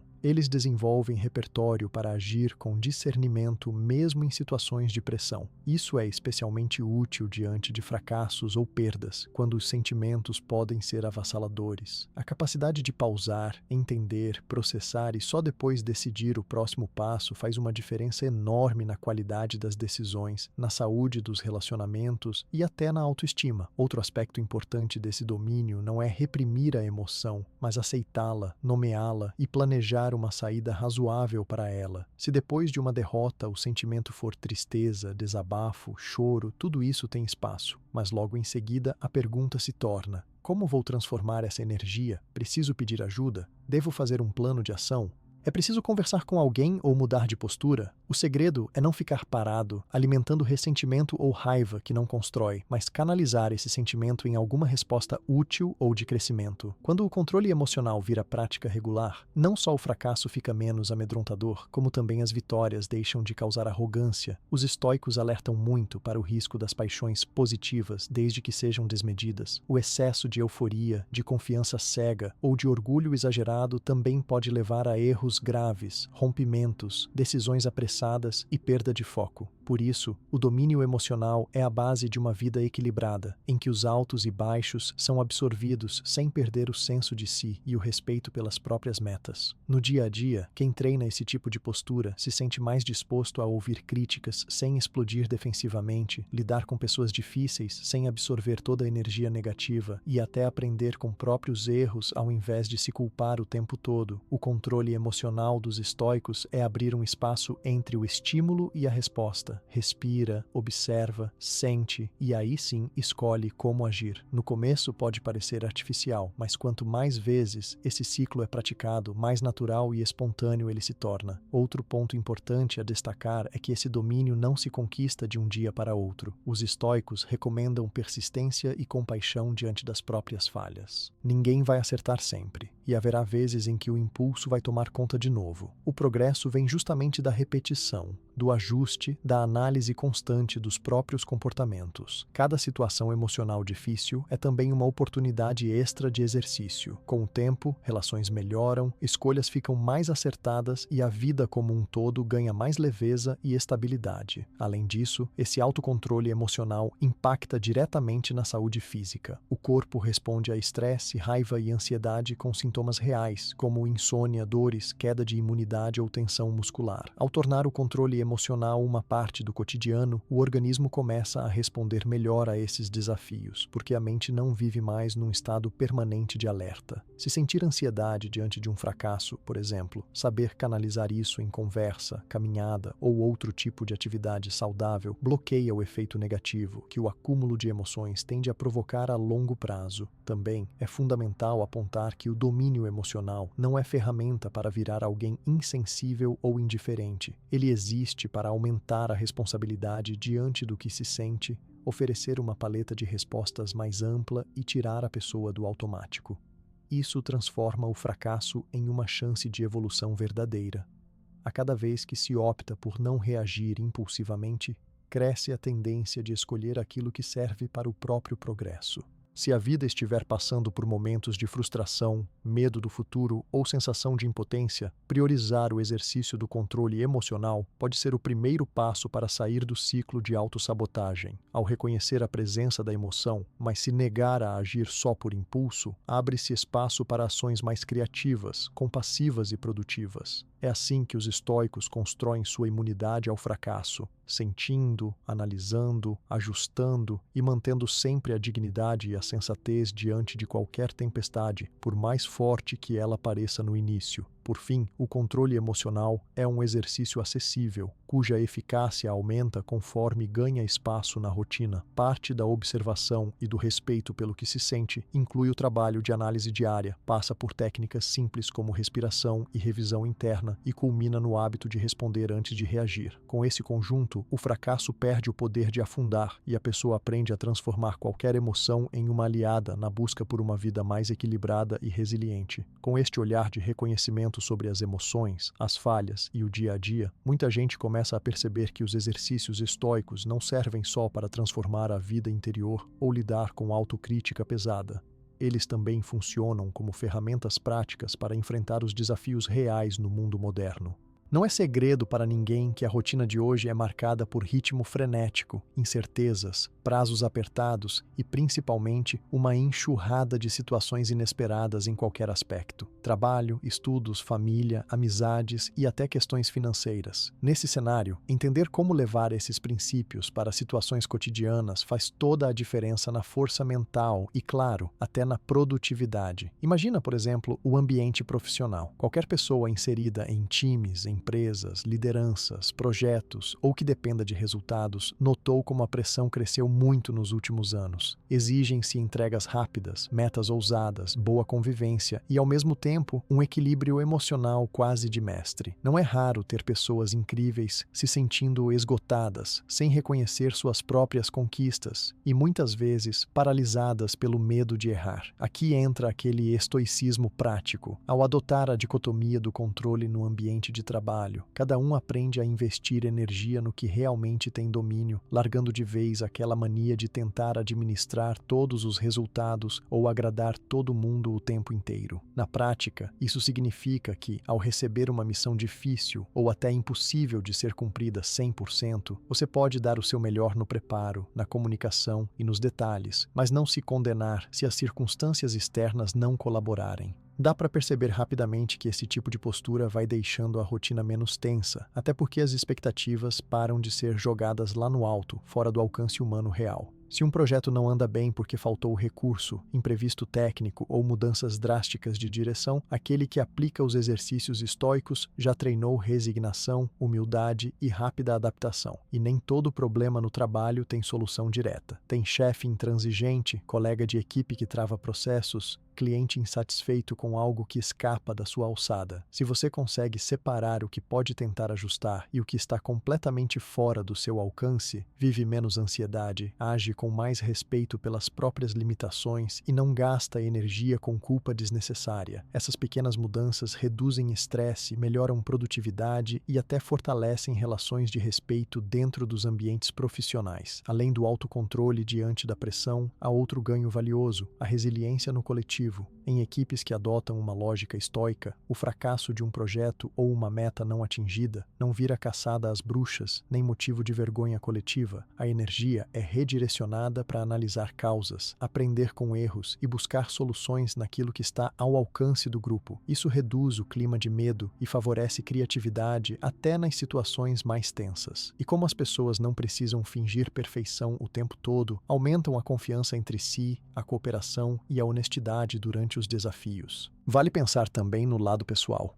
Relacionamentos familiares, amizades, parcerias e até o modo como alguém se relaciona consigo mesmo mudam muito com os exercícios estoicos. Afinal, é comum encontrar conflitos em casa por causa de diferenças de opinião, expectativas frustradas ou até mesmo problemas externos que impactam o convívio. Pega o exercício da visualização negativa, por exemplo. Quem pratica esse tipo de reflexão passa a lidar melhor com mudanças bruscas, perdas e decepções até dentro do círculo mais íntimo. Não existe mais aquela ilusão de que tudo vai sempre estar sob controle ou que os outros precisam ser exatamente como esperamos. Outra situação super frequente nos dias atuais atuais é o excesso de autocrítica. O estoicismo, com aquele diário reflexivo estruturado, ensina a olhar para as próprias atitudes e sentimentos sem tanto julgamento exagerado. Muita gente, ao anotar no papel o que pensa e sente, percebe que estava aumentando demais alguns problemas, deixando pequenos fracassos virarem tempestades. Quando se acostuma a analisar essas situações pelo registro diário, logo aparece um padrão e, consequentemente, nascem oportunidades para reagir de um jeito mais leve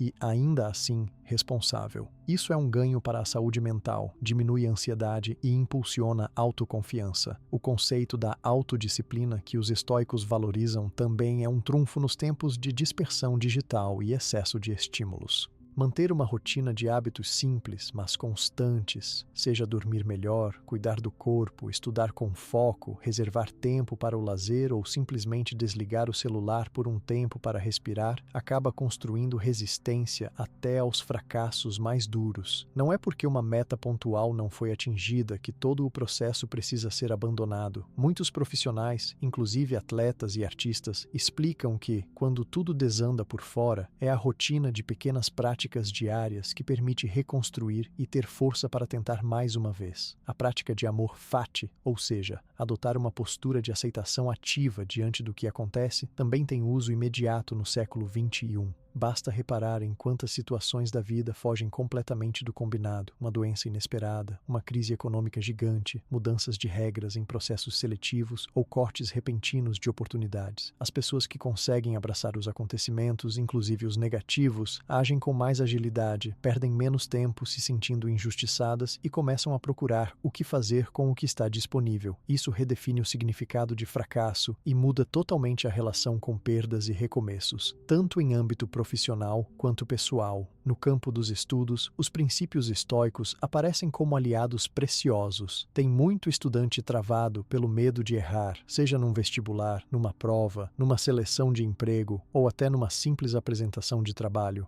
Ao praticar a visualização negativa, por exemplo, antecipando mentalmente que o pior pode acontecer, o susto diante de um resultado ruim diminui drasticamente. Este estudante, em vez de travar ou fugir dos seus compromissos por medo de fracassos pontuais, aprende a reagir de modo prático, trocando autodepreciação por medidas construtivas, seja corrigindo a metodologia, buscando apoio, ajustando o que for possível para as próximas tentativas. Não existe pânico diante do resultado, mas análise e reação objetiva. Outra questão recorrente é a influência das emoções descontroladas na rotina moderna. O acesso constante a informações negativas, estímulos polêmicos e até a convivência com pessoas difíceis pode tirar qualquer um do eixo. O treino estoico de dominar as paixões entra aqui com sua utilidade máxima. Quando surge uma situação ofensiva, frustrante ou dolorosa, quem se acostumou a pausar, respirar, analisar antes de agir, reage muito menos no impulso e sofre menos consequências destrutivas dessas explosões emocionais. Isso faz diferença não apenas na carreira, nos relacionamentos ou nos estudos, mas também dentro de casa, no trânsito, durante decisões importantes e até em discussões delicadas.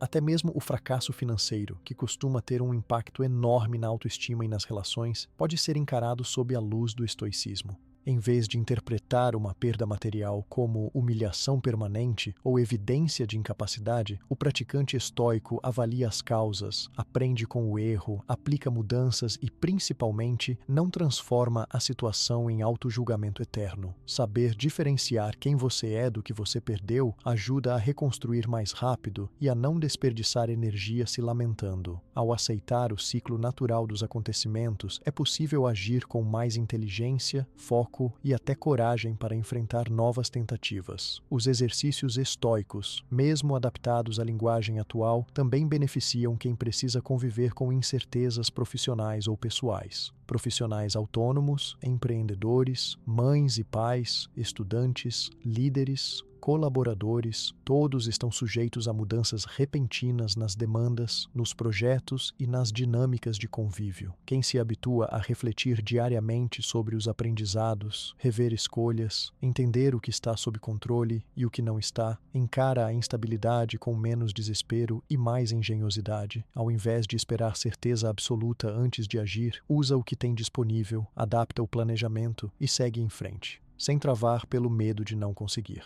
Mais do que resiliência, essas práticas trazem clareza de propósito. Fica mais fácil focar no essencial, negociar melhor limites nas relações, dividir tarefas de modo mais justo e até lutar com mais energia pelas causas que realmente fazem sentido.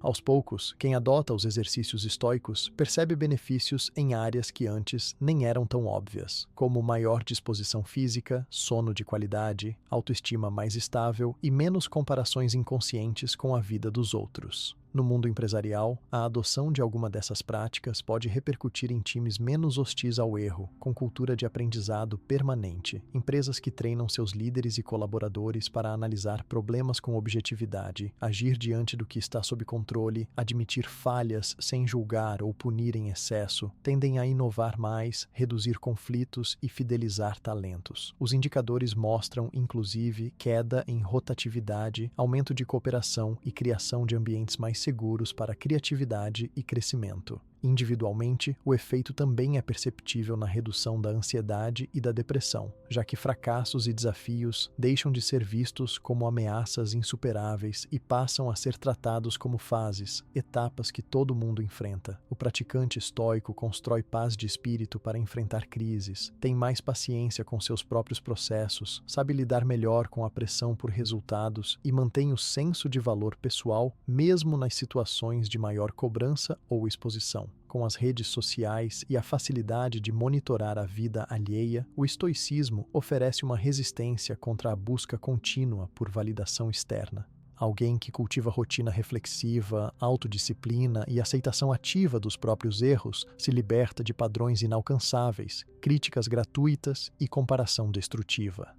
Isso favorece a originalidade, faz com que cada pessoa escolha seus caminhos e aprenda a admirar os próprios avanços dentro do possível. Até nas pequenas cenas do cotidiano, como discussões domésticas, atrasos inesperados ou o cancelamento de um plano desejado, os exercícios estoicos ajudam cada um a sair da frustração desenfreada para uma postura mais prática e equilibrada. O tempo gasto reclamando ou se ressentindo vira espaço para planejamento, pedidos de desculpa, remanejamento e novas tentativas. Aos poucos, o fracasso perde força como inimigo e vira parte natural da administração da vida. Em resumo, os exercícios estoicos se mostram adaptáveis, simples e poderosos para aqueles que querem não apenas sobreviver, mas prosperar em meio à imprevisibilidade do século XXI. Não importa se você está começando na carreira, enfrentando desafios acadêmicos, buscando segurança financeira, convivendo com pressões familiares ou pesquisando crescimento pessoal. A incorporação dessa sabedoria antiga produz resultados reais, mensuráveis e visíveis. Menos drama por conta do erro, mais disposição para buscar soluções, maior liberdade diante das críticas e uma tranquilidade resistente mesmo frente às piores decepções. O fracasso, nesse contexto, é apenas mais uma oportunidade para se reinventar, aprender e seguir ampliando o próprio potencial. Quando começa a perceber os efeitos dessas práticas estoicas em diferentes cenários do cotidiano, muita gente se pergunta se existe um caminho mais estruturado para realmente se transformar e fortalecer essa resiliência ao fracasso. Isso leva à ideia de fazer um verdadeiro treinamento estoico, uma espécie de experimento pessoal que pode ser testado em 30 dias. Ao se comprometer de forma honesta, sem buscar a perfeição ou resultados mágicos, o objetivo é vivenciar, na prática, as mudanças internas que vêm de cultivar esses hábitos e mentalidades todos os dias. Tudo começa com uma decisão simples: separar 30 dias consecutivos para experimentar os principais exercícios estoicos em conjunto. O importante é entender que não é sobre criar uma lista de tarefas impossível, mas sim desmontar cada conceito em pequenas ações diárias, acessíveis, que possam ser mantidas sem provocar mais ansiedade ou estresse. Ninguém tem que virar Marco Aurélio do dia para a noite. O propósito é construir uma rotina de autorreflexão, disciplina, aceitação e ação consciente, acumulando prática, aprendizados e pequenos testes que vão revelando a força do método ao longo dessas semanas. No primeiro momento, o ideal é escolher um horário do dia para a prática. Pode ser na manhã, logo ao acordar, ou à noite, antes de dormir. Para muita gente, criar esse compromisso diário facilita não só a adaptação, como também ajuda a dar limites claros à experiência, evitando que ela se perca depois de alguns dias. Ao definir um tempo fixo, tipo 15 minutos toda noite, o cérebro já começa a entender que aquele é o momento de pausa, de ajuste de rota, de olhar para dentro e projetar mudanças para o dia seguinte. No começo do processo, a melhor estratégia é adotar o exercício da visualização negativa. Isso pode ser feito durante um momento de silêncio, respirando fundo e imaginando um desafio ou fracasso realista que poderia acontecer no decorrer dos próximos dias. Não é se colocar no papel de vítima, mas apenas treinar a mente para que as surpresas deixem de ser devastadoras e passem a ser apenas acontecimentos da vida. Por exemplo, e se eu receber uma crítica no trabalho? E se meu projeto sair do script? E se uma amizade se perder ou algo for cancelado em cima da hora?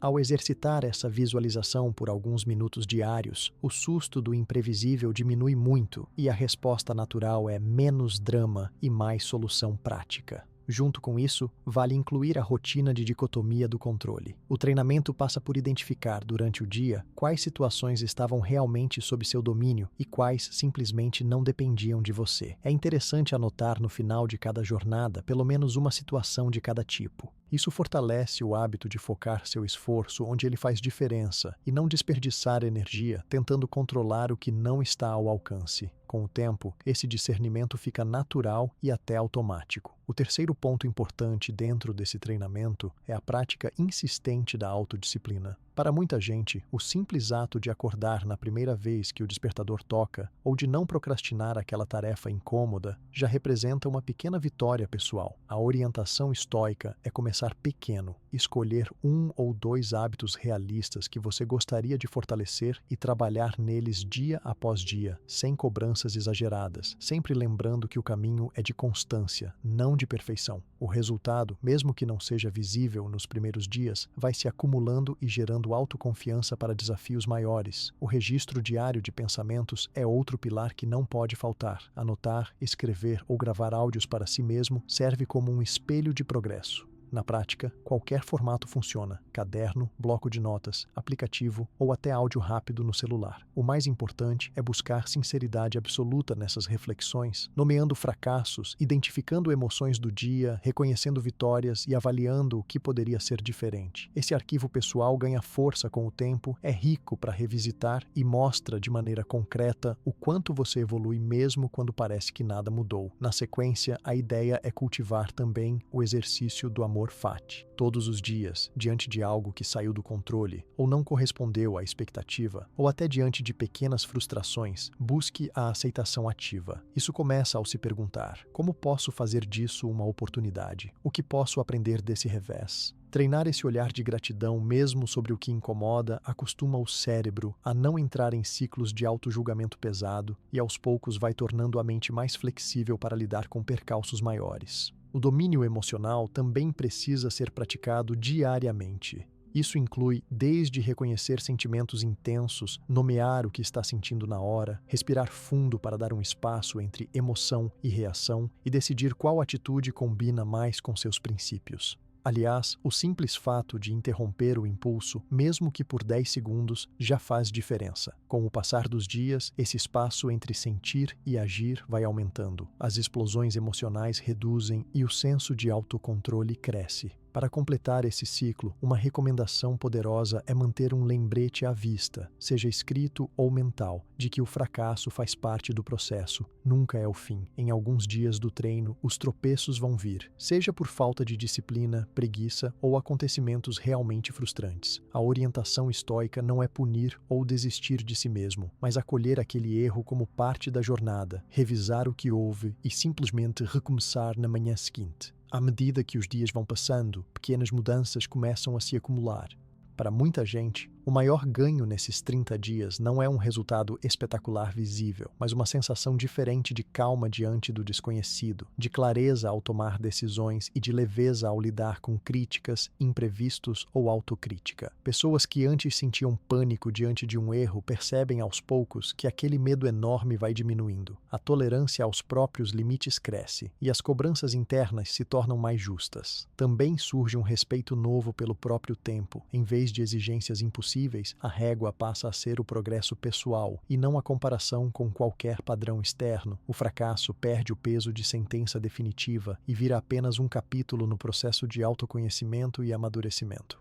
Por outro lado, o compromisso de registrar os aprendizados aumenta a chance de não cair nos mesmos erros repetidamente. Quando um padrão começa a aparecer nos registros, é sinal de dar atenção e buscar ajuste para não passar eternamente pelos mesmos desafios sem crescimento real. No ambiente profissional, nos estudos, nas relações e consigo mesmo, esse mês de prática gera ganhos que muitos pensam estar distantes. A dicotomia do controle alivia a tensão de querer agradar a todos e viver na defensiva. O domínio emocional traz mais equilíbrio para negociações e conversas difíceis.